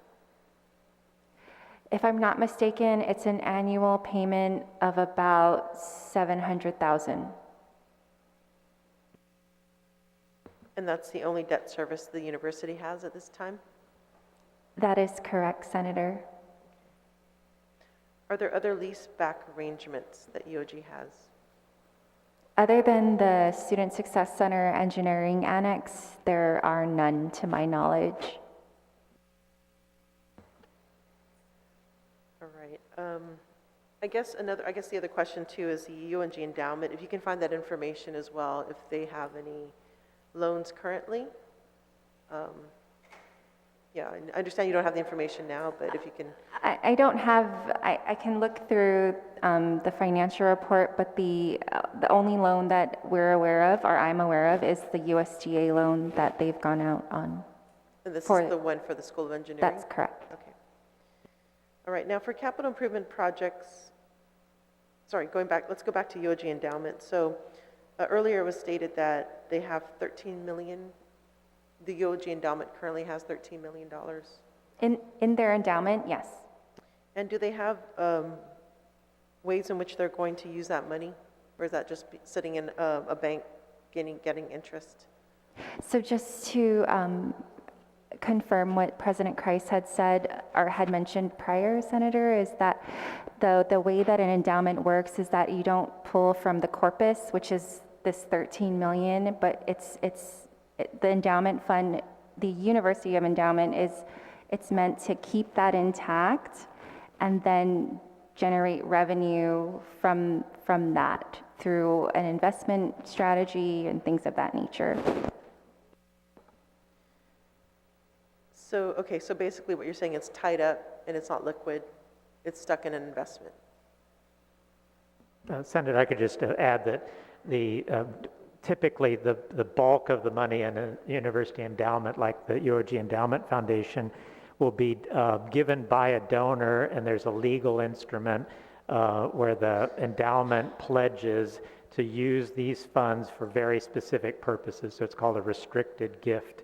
And so part of the reason that public universities have private endowment foundations is to give the donors the confidence that their gift will be used the way that they legally structure the gift to be used, typically for scholarships, professorships, named facilities, those kinds of things.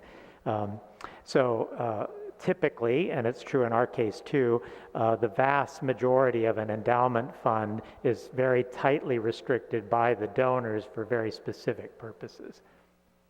Okay, and so I guess the question is, so what is it being used for? I guess what is the restrictions on that? So I don't know the total number of scholarships, but it's many dozens of scholarships for students in various kinds of categories. That's one of the largest ones.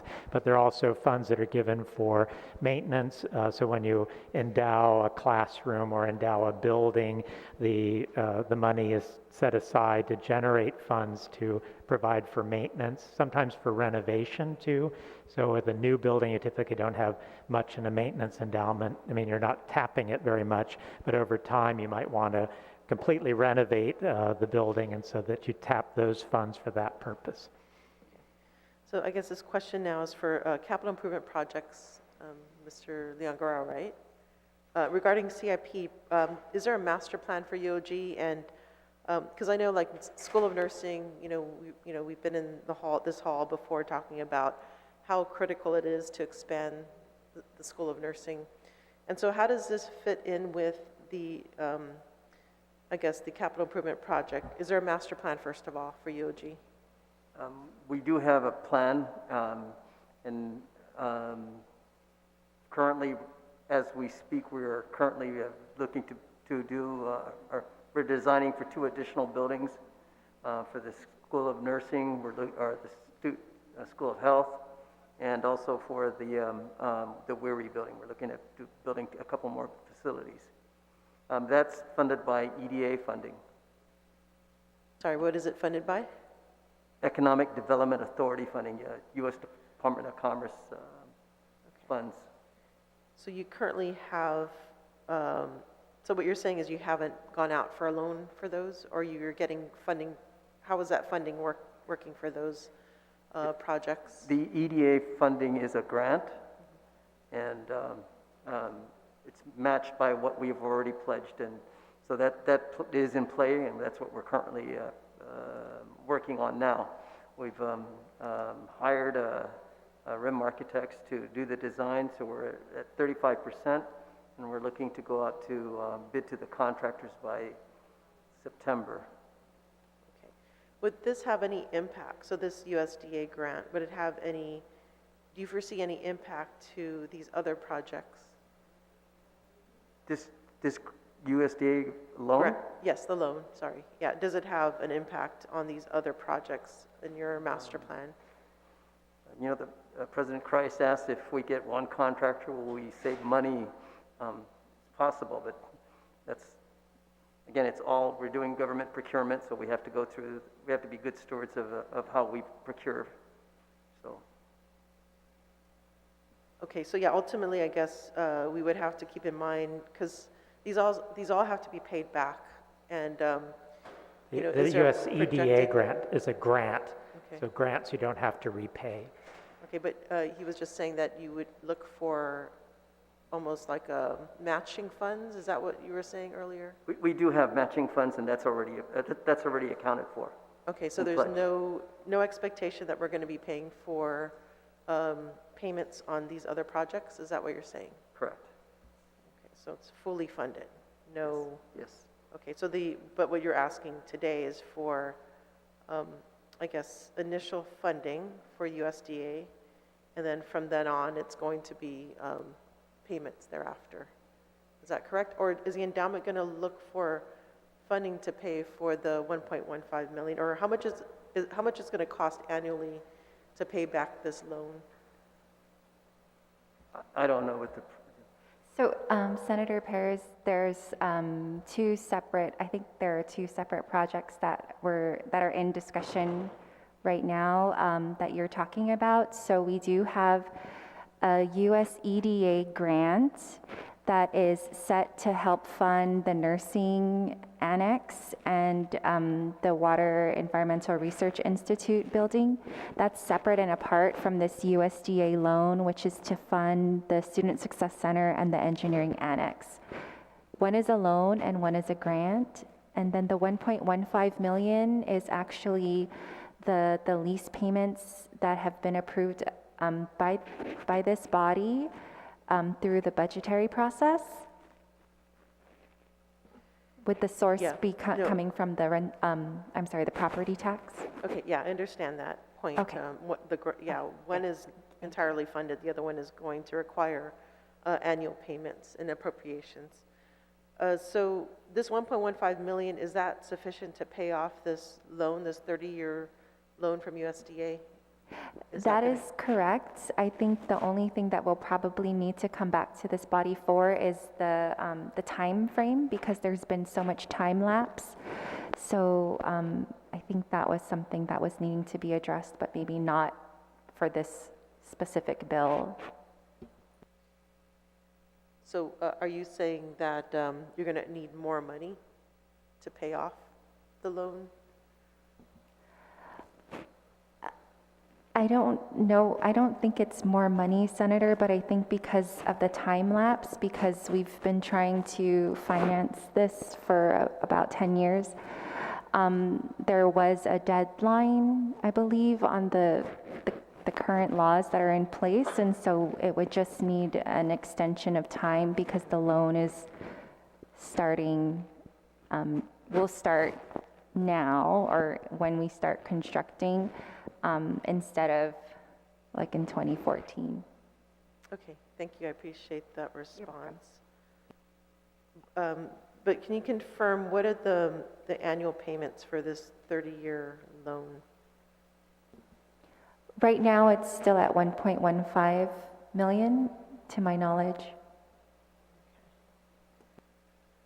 And then as far as supplement versus supplant, is there any impact to that? Do you foresee any impact to the idea where if we're adding more money or we're providing more money to UOG, does that raise the level of which we have to then continually fund? Thank you, Senator. So the loan amount is still at $21.7 million. But due to the increase in construction costs, we have come to this body to ask for the additional $5 million. So the $5 million wouldn't be part of the loan. The $5 million would go towards the increase in construction costs for this project.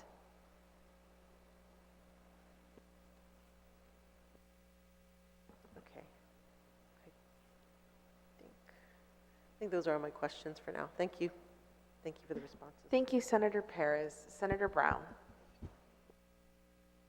I did want to ask the university, what's the alternative if funding is not approved for this project with this bill?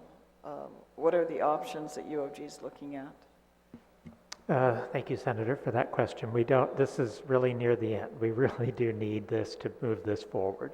And as Rachel was pointing out, it's been a long time, trying to put this together. So the increased construction cost is sort of the newest twist that's putting pressure on the whole thing. But this is a tremendous investment that will pay dividends for years to come. Yeah, I don't think any of us argue the value of that. Certainly I myself is a product of the University of Guam, so I certainly understand it. I just, we're at this late hour now with the expectation that, the legislature is going to approve it. And again, if this was a cleaner process, I'd have no reservation. I mean, I understand, earlier this year when the EITC was proposed, I had reservation with that as a funding source, and unfortunately it turned out that it was not a funding source. I just want to make sure when we do make appropriations, they're clean, the money's there, we're not taking something off the table that's unintended, because we don't have a clear picture overall with the finances of our government, particularly because we have all this ARP and federal money that we have yet to have public accounting of how those funds are being spent. So from my vantage point, that's where the concern is. It's certainly not in not wanting to fund the programs at the university. And then even more concerned because I'm very much an advocate for ensuring that the legislature meets, transparency with regards to our operations. And then when we put bills on the floor, that they've gone through that proper public awareness and proper review, especially because ultimately it is the ratepayers and the taxpayers of Guam, that are funding this government. And so that's my concern. Dr. Christ has nothing to do at all with the university or their efforts of putting forth, to expand the facility. I mean, I walk up there several times a week, so I get to appreciate the beauty of the campus, and the expansion certainly has happened since my time as a student there. So I'm an advocate for the university. I'm sure many of us are, but right now when we're put in this situation, that it gives us a moment to pause and question and how this bill came to be and how this bill is being put on the agenda, even though some very legitimate questions have been raised as to whether or not it's gone through the proper process in terms of our own rules. So I simply want to relay that. I support you, but I also want to make sure that we're doing things properly. Thank you. I have no further questions or comments. Thank you. Thank you, Senator Brown. Senator Ada? Perhaps just one additional question for UOG. You said $5 million has been committed from Adelup to the university. What is your alternative plan if that $5 million doesn't come to fruition? Thank you, Senator. I'm as confident as I can be that it will. And I'm hopeful. And so there's not a good backup plan. So there's no backup plan. I mean, I love to be confident and hopeful just as well, but these are challenging times, and this is reality, right? Would the alternative is to come back to this body to ask for an additional $5 million? I mean, what would be the plan B if plan A doesn't go through? What would be plan B? Well, as Mr. Leon Guerrero pointed out, the timeline is getting tighter and tighter, so we're very close to the point where we wouldn't be able to carry it out. So it really is, this is 10 months after we got the locked-in price, so we're really, really up to the limit now. So, Mr. Leon Guerrero? Just to add on, there is, as Mr. Burns pointed out, CAP funding, and that has already been approved. So we have the $5 million. It's given to the government of Guam, so we do have that. Yeah, I understand. That's what I'm saying, though. I mean, other agencies, Mayor's Council has been committed to ARP funding, and they still haven't received it. So, I mean, I'm just trying to figure out if the $5 million that has been committed to you does not come to fruition, what is the university what's their backup plan gonna be? I mean, But my understanding, Senator Ada, is that it's a process for the CIP. We actually came up with the request. We drafted what the money was going to be used for. Mr. Burns uploaded that in December, and I understand that in January it was been approved. The money is there. So, from my standpoint, it's tangible. I don't think we would come back if that $5 million from the governor's pledge, because I'm confident that it's there. okay, all right.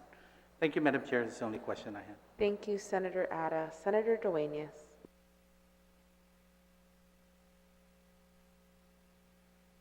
Speaker Terlahi. Thank you. Mr. Burns, the 48.3 million ARP additional money reported in that ARP report that we received? Senator, first of all, it's 14.3. What did I say? Yeah, I'm sorry, 14.3, yes. No, Speaker.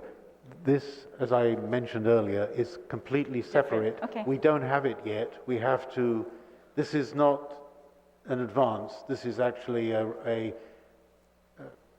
I don't think it's a reimbursement like some of our regular grants, but we have to actually apply for each project. Yes, I see they have it has its own guidelines and Yes. everything. Yes. All right, but that's promising if this is eligible. So the legislature is committed to appropriate 1.158 million per year, or it's supposed to be set aside actually, and by DOA from these real property tax revenues. If these buildings are not built for the next couple of years, are we still going to be paying that rental payment or not? Or is that money available for this cost as well? Because I see you've been using it for costs, not necessarily for the leaseback payments. That's another thing that the statute says it's going to be used for leaseback, but it's actually being used for costs right now, right? It was used for the design or something? Yes, Senator, Yeah. that's correct. Because of just all the time lapse and all of the back and forth with USDA, we've had to use some of the funding that was given to us from the Department of Administration for those specific costs related to the design of the buildings. All right, so the building cost is about 2 building costs are 34.8 million, you're saying. We're going to be paying 1.158 for 40 years according to this statute, but you're saying we might need to be paying that longer? That's been in the discussion just because of the time lapse and because we weren't receiving the 1.15 million since the enactment of the law. And then I believe in FY 18, 19, 20, and 21, we weren't appropriated the full 1.15 million as well. It looks like for every year, yeah, you didn't receive that full amount.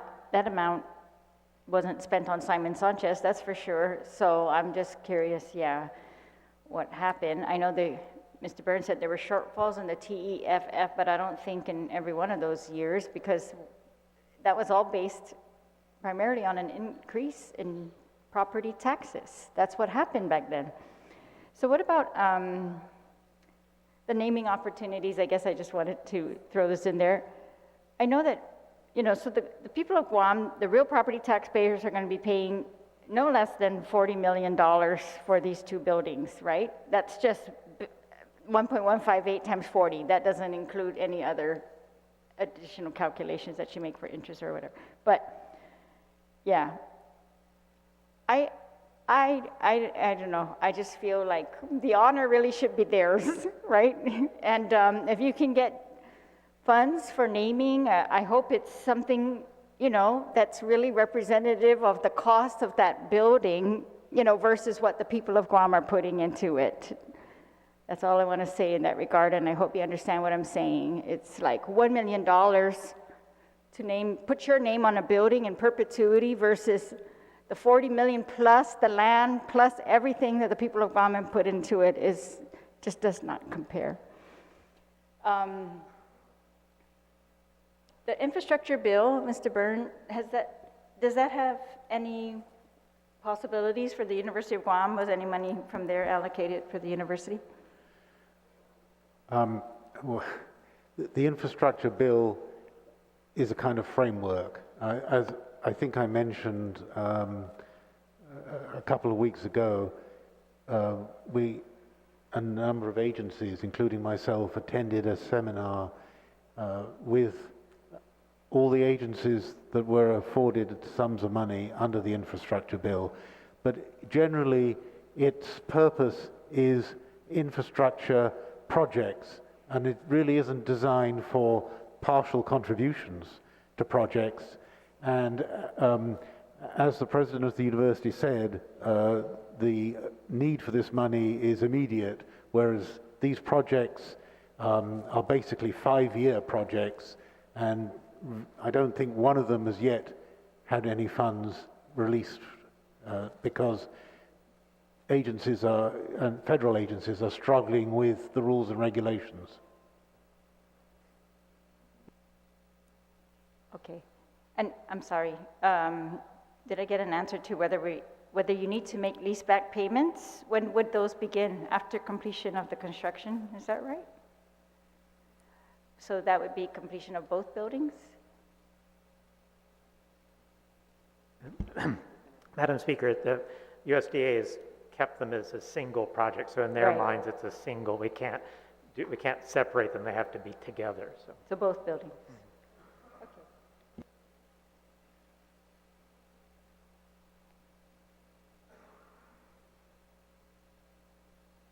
I have no other questions, Madam Chair. Thank you, Speaker. Senator Tidegui, do you have any questions? Yes, thank you, Madam Chair. You said it can't be separated. I think during one of the public hearings, there was someone alluding to the fact that if we can get one project started now, so now you're saying no, they have to go at the same time? Thank you, Senator. The two projects from the beginning have been together in USDA, so that we can't begin either project until the whole funding package is together. And once it starts, then we can, once we're authorized, once we have all the funding available, then we can then start with one and then do the other. So, but wasn't there an opportunity to go back to USDA to request for just one project at a time? we've tried for 10 years, and they've been very insistent on tying the two together. Have you tried recently? If this fails, then we really just begin again, completely begin again. Right. And it took us 10 years to get to this point, and it's really kind of the cavalry riding to the rescue. So 10 years minus 2 because of COVID, but but there is a possibility. So there is an alternative, really, to go back to USDA to request maybe doing one project at a time. We have tried, and they really have yoked the two together from the beginning. It's been we've tried very hard over many years. So. But considering what we've been in and all the grants that have been available for many projects, I believe that the opportunity might be great. I mean, look, all the grants, the infrastructure bill, bringing out by the federal government. So the federal government is being more, gracious in allowing certain situations like because of COVID. So this might be an opportunity to seek their approval. I could point out that one of the challenges with the projects that we have is the student center is not clearly tied directly to job production. So for instance, the Weary building and the nursing facility are clearly tied to very specific economic activity, and so that's why the EDA found those worthy of an $8.6 million grant. Finding the funding to do the student center has been at the center of this challenge. USDA has been willing to do that when it has been tied in with another clearly job-related project like the School of Engineering. So at the center of our concern is trying to get the student center, which our current one is really seriously falling apart. And so replacing that is really an urgent priority. And then so tying those two things together allowed us to build the new student center, and that's why we've persisted with this long and challenging road to get these two projects done together. Yeah. Or if not, you know, we're not always given what we want sometimes, and we'd have to adjust and make do. So there is a possibility. You know, first I wanted to apologize to you, everyone who was here last night, if you came last night and the night yesterday. This was definitely something that could have gone a lot smoother if the process was followed. So I want you to know, you know, that many of us support the University of Guam, and I apologize for you having to wait so long before we got started. But here there was an issue with the bill itself, and I just want to let you know that the bill could be substantially different. The committee report that was placed online, unfortunately, was incomplete. It didn't have, which you attended that first public hearing, Dr. Kreis, and I think many of us want to hear what you had to say the first time around. I mean, you had a lot of information that was not brought into the second. You know, I had to go back to the YouTube, you know, and watch the hearing back in October. But there's a process, and that's important that we go through, that something like this doesn't happen again. And so I just wanted to apologize to Mr. Burns as well, who was here too that night, for wasting your time on something like that until we had our act together, which unfortunately we didn't. But I appreciate all the time that you've had to come down here and spend with us, which was very little compared to what we're doing right now, because of the long wait and because of the process not being followed. But I appreciate it, and I do apologize for having you to wait. Thank you. Senator Blas, do you have any questions? Thank you, Madam Chair. And I too, I want to thank you guys for being here and for taking all the questions and everything. I guess the question is to UOG. Is there going to be a debt service after completing these two buildings? Are we going to have to owe anybody any money for a period of years? Thank you, Senator, for the question. Yes, that's part of it's a 40-year payback plan. Yes, sir. What do we anticipate that cost to be, or that price tag to be annually? Are you asking how much? Yes. 1.15, approximately 1.15. So I just wanted to make sure that would work. So that's Yes, the 1.15 that we're talking. Yes, sir. And that 1.15 was to cover how much of this total package? The total of the loan is $21.7 million, so that's paying back that loan. What's the interest rate on that you? We weren't exactly sure, but under 3%, we think. So your total construction or to build these two buildings is going to cost how much?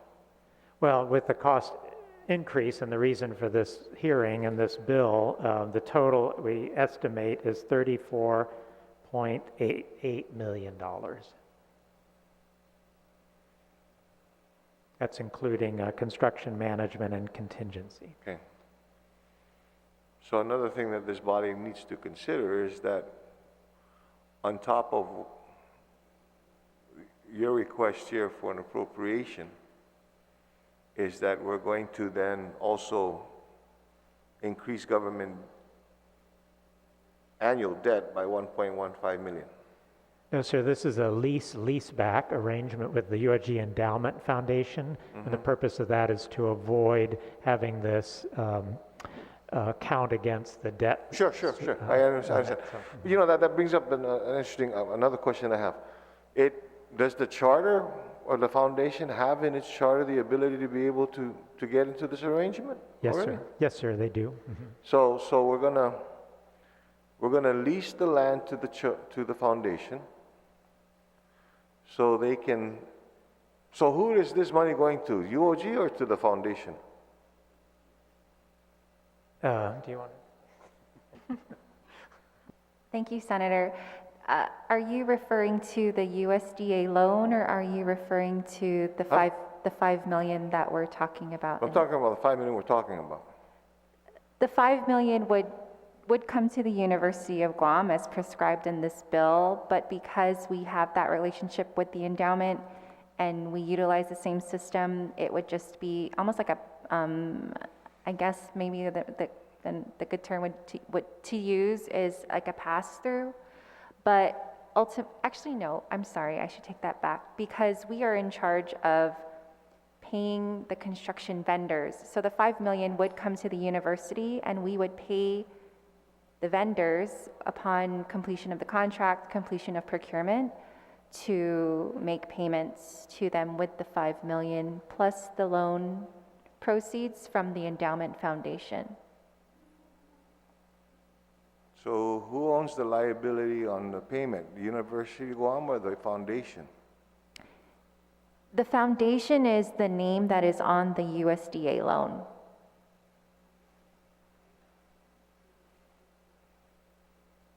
I don't know, but it sounds like creative financing to me. So the 5 million from here would go to UOG. UOG would then to pass through. It will be a pass through from your account into the foundation account. So the foundation can use this money with the other money. I'm just making very simple, simplistic, okay? Okay, English here. So the foundation is going to take that $5 million with the loan they're going to get from the other sources to be able to build it, and then we're going to lease back. So what is our lease back amount? The annual lease back amount, or the lease payment, is 1.15. Right, okay, so 1.15, but is that to pay for how? What's the total? You know, 1.15 because of to pay back the grant. See what I'm getting at is we got $5 million we're going to give to them. Is part of that 1.15 million to pay back the 5 million we just gave to them? No, Okay. Senator, that's incorrect. The 1.15 million is only specific to the $21.7 million USDA loan, but because construction costs have increased, the 5 million that's in the current bill right now that we're in discussion is to go towards the increased costs. This 5 million is not part of any financing.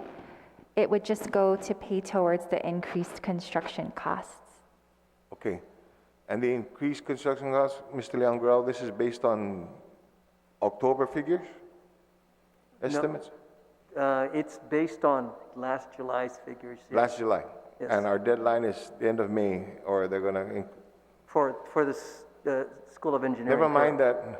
Never mind that construction material costs over the last 3 months went up X percent. So we're not going to expect any change orders. It's our hope that we avoid any kind of change orders, Senator Blas. And just, I think we were talking about this earlier, but there was an expectation there's a contingency in this, am I correct? Yes, 1.5. In the 1.5? Well, so 1.5 is your contingency. It's a requirement of USDA, yes. Okay.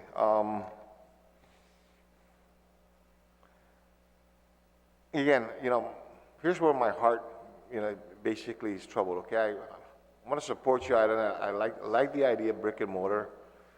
Okay, the student center looks the same way the student center looked when I was going to the University of Guam. Okay, other than you probably changed the code of paint, but I can still see the old code that was there. And then I love the whole idea as far as the School of Engineering. Okay, I love the idea of the brick and mortars and stuff. Appreciate it. I'm just, it's whether or not we have the money to be able to sustain it. I don't want to say, yes, go ahead and do this, and then the bottom falls out from under us, and then there's no money to be able to be provided. Okay, I'm going to use the last 48 seconds of mine to ask, okay, you initially asked for, or there was an agreement for $7 million from the ARP funds, but then it's now down to 5? What happened? Senator, the governor pledged $5 million, and then we made an appeal to both to Adelup and to you all to help us with this problem. And so the arrangement was that there would be a division of the two. So $5 million from Adelup and $5 million from the general fund of the legislature. This is deja vu in as far as conversation, because I think we had this same type of conversation back when we were talking about a program to help the businesses. I don't see how we can squeeze, we're trying to squeeze a nickel from 2 pennies on one end when there's a whole, there's close to $200 and some million on the other side. So, you know, that's not your politics to worry about, that's our politics, you know, to wonder about. Quite honestly, I don't see why this hearing would have been necessary had she said, yeah, I have the $10 million for you, okay, and it goes to a great effort. I believe in, you know, in that effort. But that's not your politics to worry about, that's our politics, okay? But again, like I said, it's a conversation that wouldn't have been necessary, because I know where there is $5 million that you can provide it, you know, if we don't have it on this side. Thank you, Madam Chair. Thank You're you, staring Senator at me. Blas. That completes our second round of questions for the panel. We want to thank everyone from the University of Guam, and thank you to our OFB and to the Department of Administration for being here today to answer all of our questions. We will take a brief recess. Thank you.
The Committee of the Whole is back from recess. We are on the third round. This round is for comments and amendments on Bill number 197-36 as amended. There are currently no amendments in the drive. If there's anyone who wishes to speak on the bill, make a comment on the bill. On the bill.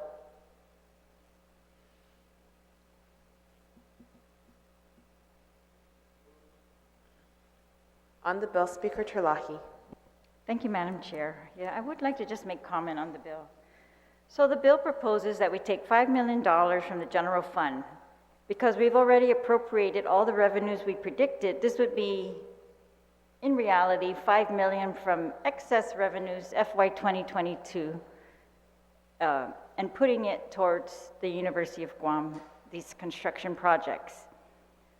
I don't think anyone in here objects to this engineering school or the student center being built. I think actually, we need to recognize again that previous legislatures took real property taxes of the people of Guam and dedicated it to those two buildings. And they dedicated $1.158 million per year to that. And just for 40 years. And I think that was a wise decision on their part. And so we honor that. I'm sure every year, going forward after those buildings are built, we're definitely going to have to make those rental payments of 1.158, the leaseback payments. That's the arrangement that UOG has made. I think what we have before us is just really a matter of priorities. So we have excess funds. What do we use those for? And what do we use the federal funds for? It was made clear today that there are federal funds available, approximately $14.3 million in additional ARP money over and above the money, the $600 million or so that we have talked about, for the past few months. This is an additional 14.3. That's where the governor's taking, according to Mr. Byrne, $5 million and dedicating that to UOG. They were not willing to release to us today what the use of the rest of the 14.3 million is for. And so I would propose that it's still available, and that if the UOG projects are eligible for that federal funding, and that's a high priority of the governor, then that money is still available out of that source of funding. And that would leave that local funding still within the legislature's control. And I think it's very important at this time because I think we still have relief to the people of Guam from rising prices, inflation, gas prices, that we can take care of with our local funds. While we have them, I think that's a very good use of these excess local funds. We can build more roads, and we can do other projects that might not currently be prioritized by the governor for the federal funds. And then I know that we are already, the real property taxpayers of Guam are still going to continue to be on the hook for, looks like still $40 million at the least, and those $1.158 million payments every year. We don't know yet what the infrastructure bill is going to provide, but I know that if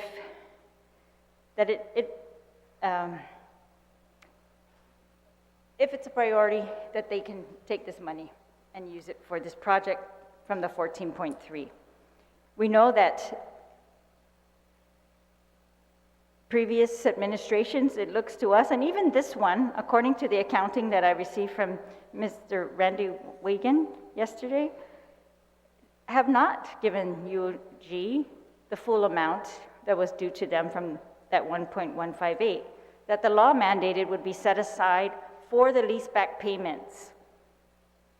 So they look to be still owed $3 million.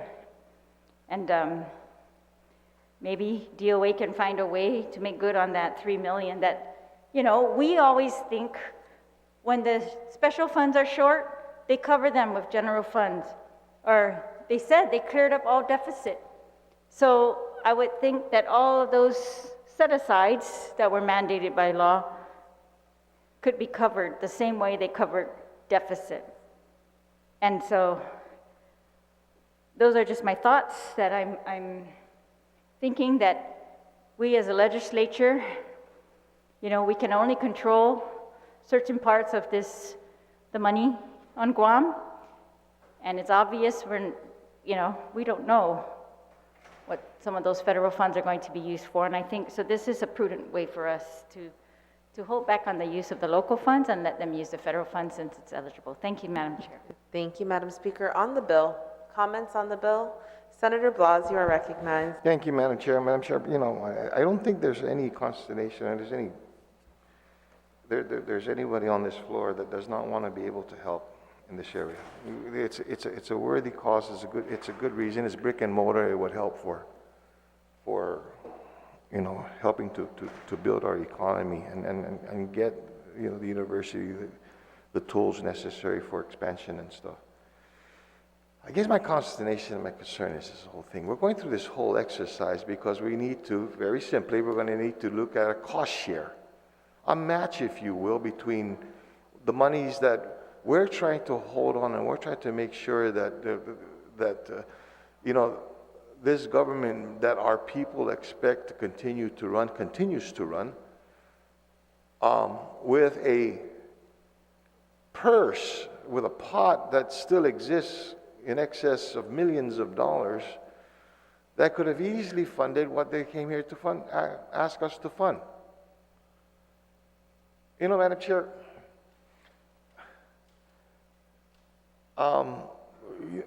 again, as I had stated in my earlier testimony, this feels like deja vu. Okay, that in order for our businesses to be able to continue to thrive and survive, that there has to be a cost share. And we painstakingly went, so that we can give half, so that she can give half from another person, a pot of money that we have no control of. And now we're being asked, to consider, granted that right now they say that there's $68 million in as far as excess revenues, but with only half the year gone, and God knows what is going to happen over the next 6 months, along with how much it's going to cost us to be able to fund many of the other programs we've already started to look to earmark with this money. How much of that money is going to be left? So we're here trying to figure, like I said, we're here trying to figure how to be able to squeeze a nickel from 2 pennies when there's hordes of quarters, in the amounts of millions of dollars that are sitting there that could easily fund this.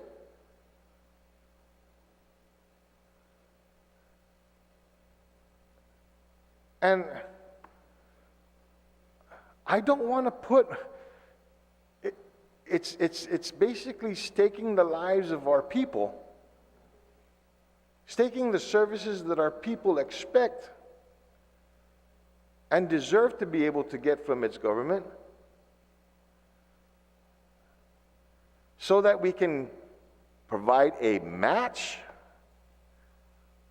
because from funding that could clearly fund the whole thing.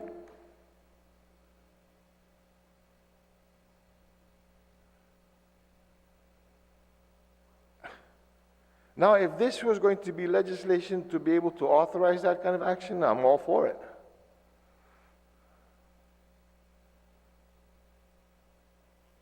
Do I not want to help the University of Guam? Sure, yes, I do. But again, from the position, from the seats that we sit in here, there are many other considerations too that we have to take into consideration. I don't see any other of the projects or the initiatives that are going to be funded by this that, okay, are going to be cost shares or matching shares, you know, from the ARP funding that this administration has. This is it. Why?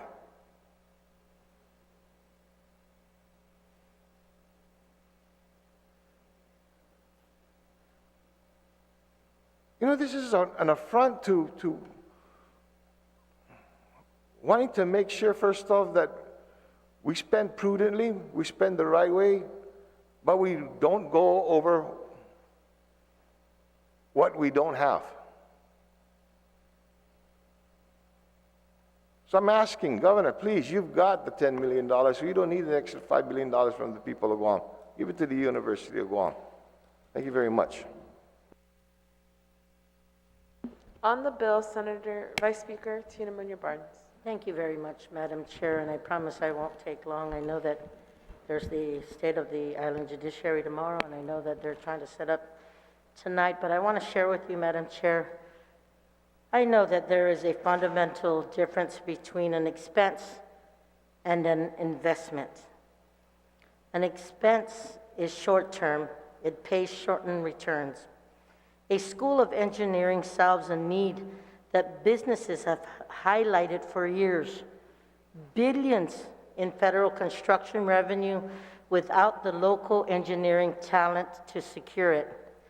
This project, Madam Chair, has been in development for a decade, and if we fail to help the University of Guam, we are failing our students and we are failing the people of Guam.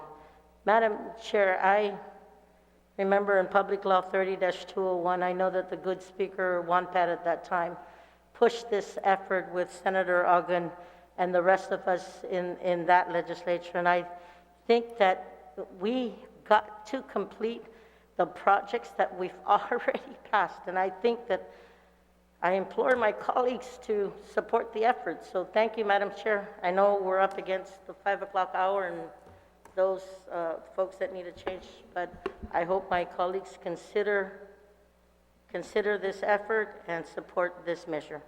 Sina Masi. Seduas Masi, Vice Speaker. On the bill, Senator Brown, you are recognized. Thank you very much, Madam Chair. You know, it's been repeated by a number of the senators here that I don't think anyone here objects whatsoever to trying to assist the University of Guam. So much of the investment in construction at the University of Guam has been paid for by the people of Guam. And there's no doubt the university continues to contribute so much to the educational advancement of our people, and many in the region and many from other parts of the world. You know, I'm a student at the University of Guam. I graduated there. I've had the opportunity to go back and teach as an adjunct at the university for several semesters, and I had the opportunity to go back and actually work at the University of Guam for 4 years. So I don't doubt how near and dear the University of Guam is to my life and who I am and what I've been able to do. But I think we also have a responsibility in our current positions as legislators to ensure that we're being financially responsible, that we're ensuring money is properly spent, that the people's money is properly spent and it's properly being accounted for. At this juncture, and I know I've mentioned it time and time again, I mean, we don't know what is up around the corner. We don't know financially where our government's going to be as soon as these federal funds are used and no longer available. We're fortunate we've been able to get through as far as we have because of the infusion of federal resources and federal funding into the island.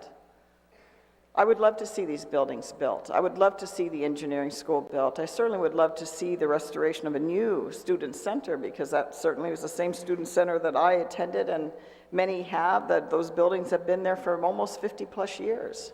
And it is deteriorating, and it does need to be replaced. But there are bigger responsibilities that we have at this point. I mean, you know, even if it has been a 10-year process, I mean, here we are at the last minute expecting to appropriate more money that really, I'm not entirely comfortable again with the source. We're just simply putting the general fund. It's bad enough, Madam Chair, we don't even have a full accounting of where all this federal money has been spent or how it's been spent or what it's been spent on. All we have is a listing of what department and agencies have expended, but specifically to what, we don't know.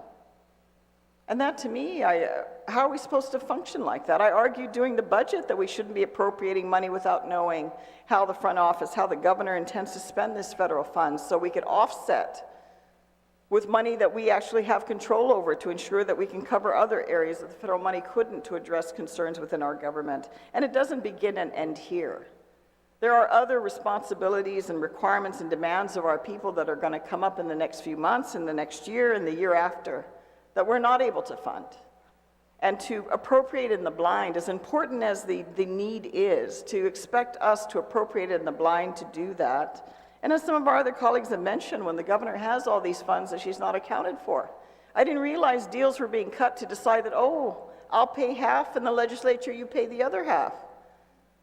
Who's making these deals? I'm sorry, I'm not here to make those type of deals. And if some of you have made them, well, then good luck to you. I hope you have the votes. This isn't how we should be appropriating. And on top of that, the fact that this bill has come to us in the form that it's come to us without going through the proper process is even more bothersome. And even on that, just that basis alone concerns me. I hope in the future, colleagues, those of you that have committees moving bills, use the budget resources and staff that you have to make sure that these bills are properly moved and properly noted, especially for public review, before they get on this floor. So we're not having to argue, and then when we bring up an objection, just totally, oh, we take note of it and move on as if the question didn't even exist in the first place. So with regards to that, Madam Chair, I don't have any further comment. I just hope moving forward we can be more responsible and accountable with the responsibilities and authorities our people have given us. Thank you. On the bill, Senator Atta, you are recognized. Thank you, Madam Chair. Just probably just a couple of minutes on comments. It's just, absolutely the School of Engineering and the Student Center is very important up at the University of Guam. And I echo the same sentiments as my colleagues have all expressed. Whenever we have an opportunity to use federal funds, that we should take advantage of it and utilize it. It's there. What is it staying in an account for? We don't know. This body hasn't known for many months, even though we've repeatedly asked. The ironic thing of all this is that everyone wants to do the right thing, everyone wants to help, but yet when the opportunity is there to ensure that the funding is available, we can't seem to get the answers. I mean, I even asked, I said, what's the plan B if they don't come up with it? And there is no plan B.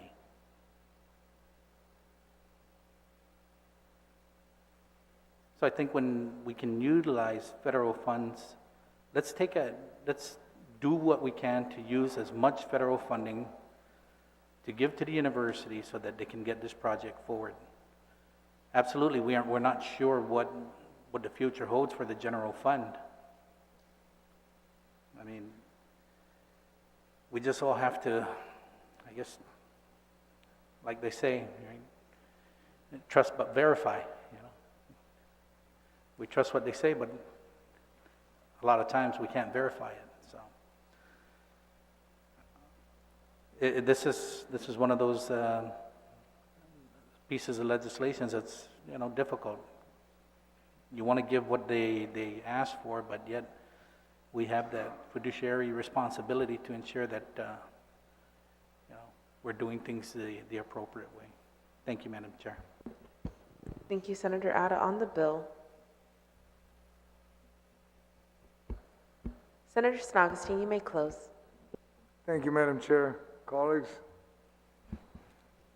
I've heard you all, but it is critical that we pass Bill 197-36 as it deals with our students and their needs for proper facilities to ensure their academic requirements are met in time for them to graduate. The University of Guam has the funds to start construction, but needs the assistance to cover the increase in cost.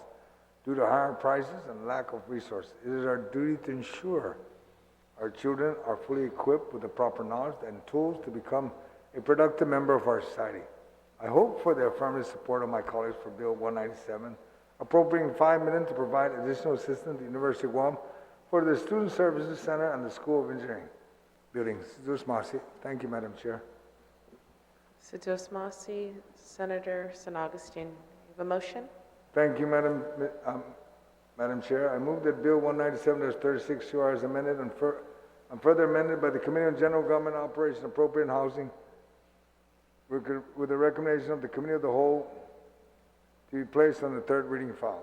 On the motion, there's been an objection. All those in favor of the motion to place the bill on the third reading file, please signify by raising your hand. What? You got to vote on it. You got to vote on it, Speaker. Go to the vote.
Committee of the Whole is back from recess. Senator San Augustine, you're Thank recognized. you, Madam Chair. I'd like to withdraw my motion. I have a different motion as advised by the legal. Okay. On the motion to withdraw. Please continue. Thank you, Madam Chair. I move to rise from the Committee of the Whole with the recommendation that Bill 197 as 36 2R as amended and further amended by the Committee on General Government Operation, Appropriation, and Housing be placed on the third reading file. On the motion. Hearing no objections, motion passes.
We are back on second reading.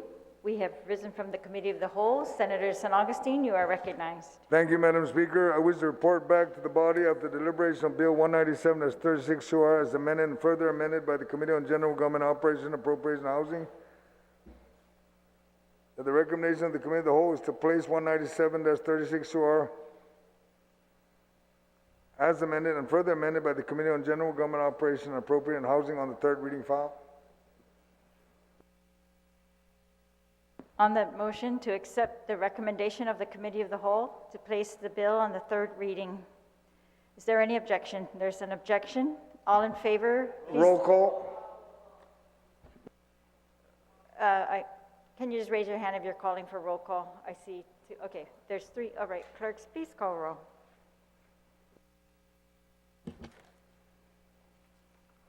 Senator Atta. Senator Atta, nay. Senator Blas. Senator Blas, nay. Senator Brown. Senator Brown, nay. Senator Duenas. Senator Duenas, nay. Senator Moylan. Senator Moylan, aye. Vice Speaker Munya Barnes. Vice Speaker Munya Barnes, aye. Senator Nelson. Madam Speaker, I move to excuse members not present.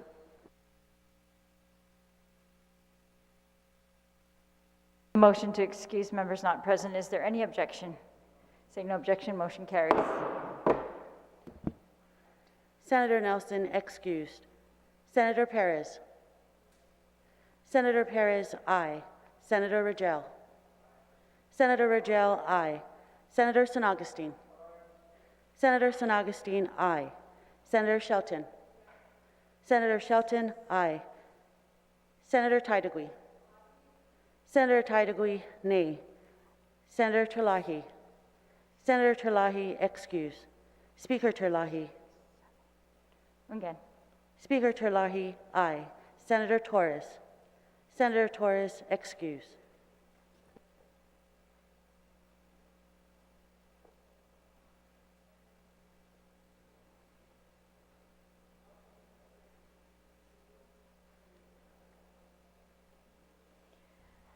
The motion received 7 ayes, 5 nays, 3 absent. The motion fails. We're still on second reading. Senator Perez, you're recognized.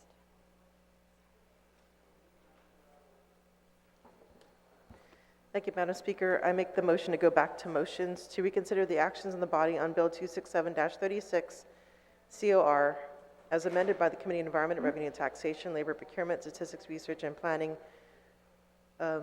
substituted on the floor, introduced by myself and Senator Teleti Taitigui. It's an act to amend sections 131026, sorry. Your motion is to reconsider the actions of the body on Bill 267? Yes, that's correct. All right, we can entertain that motion to reconsider right now without going back to motions. So, yeah, please proceed to explain your motion. Okay, thank you, Madam Speaker. So I move to place Bill 267-36 COR as amended, substitute on the floor, and then further substitute on the floor. I move it to place it on the second reading file. All right, well, okay, first the motion to reconsider. Is there any objection to reconsidering the actions of the body on Bill 267-36 COR? Is there any objection?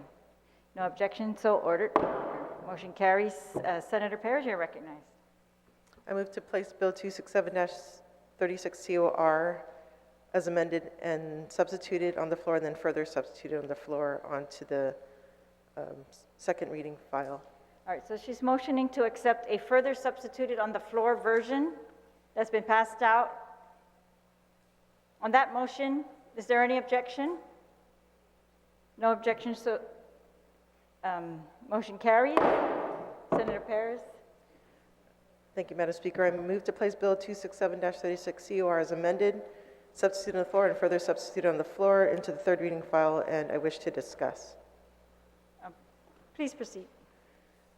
Thank you, Madam Speaker. So upon the discussions on this bill, I sent the substitute version to GWA as well as the PUC. And so they responded, the PUC had no issues as long as the utilities didn't have any concerns. And so as far as the GWA, they provided written testimony. And in their written testimony, which has been passed out to all members here, they made certain recommendations. And basically what it amounts to is that what normally happens with any kind of a bill, that there's an expectation that there is a payment that's made, and they wanted to make that clear that still is something that this bill would reinforce. And so they provided specific language.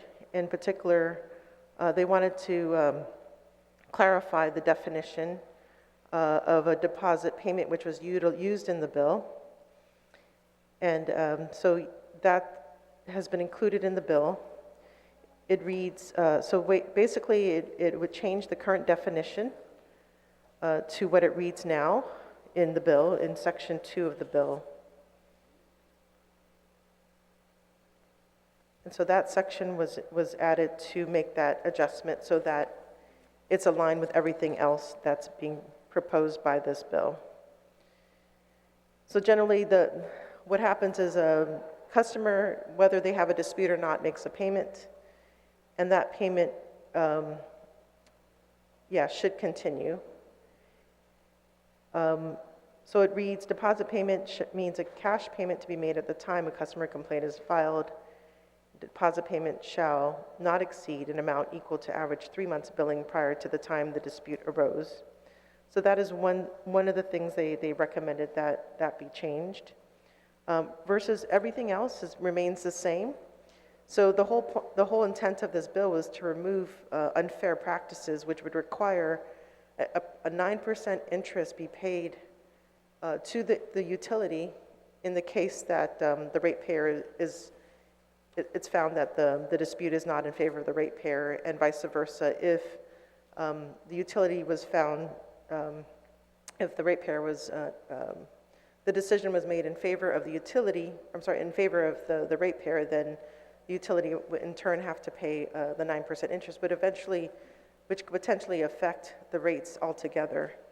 And so I think that's, it also would help with, deters, by removing this percentage requirement, it assists especially low-income users who already are vulnerable to paying their utility bills, let alone at a risk of paying 9% interest. So this is really what the intent of the bill was, is to get rid of that practice in law. And update the current, update the law to what is currently practiced today. So that's really what the change was with this further substitute bill. Thank you, Senator. On the substitute bill, is there anyone who'd like to be recognized? If not, the sponsor may close. Thank you, Madam Speaker, and I ask for my colleagues' support on this important measure to make sure that our most vulnerable populations are not, required to pay a 9% interest should they have a dispute on a bill. Sujus Masi. Sujus Masi. On the motion to place Bill 267-36 COR as amended by the committee, substituted on the floor and further substituted on the floor into the third reading file, is there any objection? Seeing no objection, motion carries. Assistant Majority Leader, Legislative Secretary Shelton, you are recognized. Sujus Masi, Madam Speaker, I move to resolve into the Committee of the Whole for the purpose of receiving the state of the... We'll go back to motions. I apologize. Madam Speaker, notwithstanding the House rules, I move to go back to motions. On that motion, notwithstanding the House rules, to go back to motion, is there any objection? Seeing no objection, motion carries. We're now on motions. Assistant Majority Leader, you're recognized. Sujus Masi, Madam Speaker, I move to resolve into the Committee of the Whole for the purpose of receiving the State of the Judiciary address by the Honorable F. Philip Carbolito, Chief Justice of Guam, and that it be conducted in its formal manner, and that we recess to prepare for the same until 10 a.m. tomorrow. On that motion, to resolve into Committee of the Whole for the purpose of receiving the State of the Judiciary address, and that it be conducted in its formal manner, and that we recess until 10 a.m. Friday to prepare for the same. If this motion carries, there will be no preliminary motions. We will go straight into the ceremony, which begins at 10 a.m. Senators, so everyone would be expected before that time. Are there any objections to this motion? Are there any objections? No motion? Is there a point of order, Senator Taitui? Well, actually, a point of inquiry, Madam Speaker. Is there a time in which we are going to come back to session to vote? We will make that motion at the end of the ceremony tomorrow. That motion will be made, but we are anticipating either 4 or 6. Okay, thank you, Madam Speaker. All right, so on the motion to resolve into Committee of the Whole and recess until 10 a.m. Friday to prepare, is there any objection? Seeing no objection, motion carries. We're recessed till Friday, 10 a.m.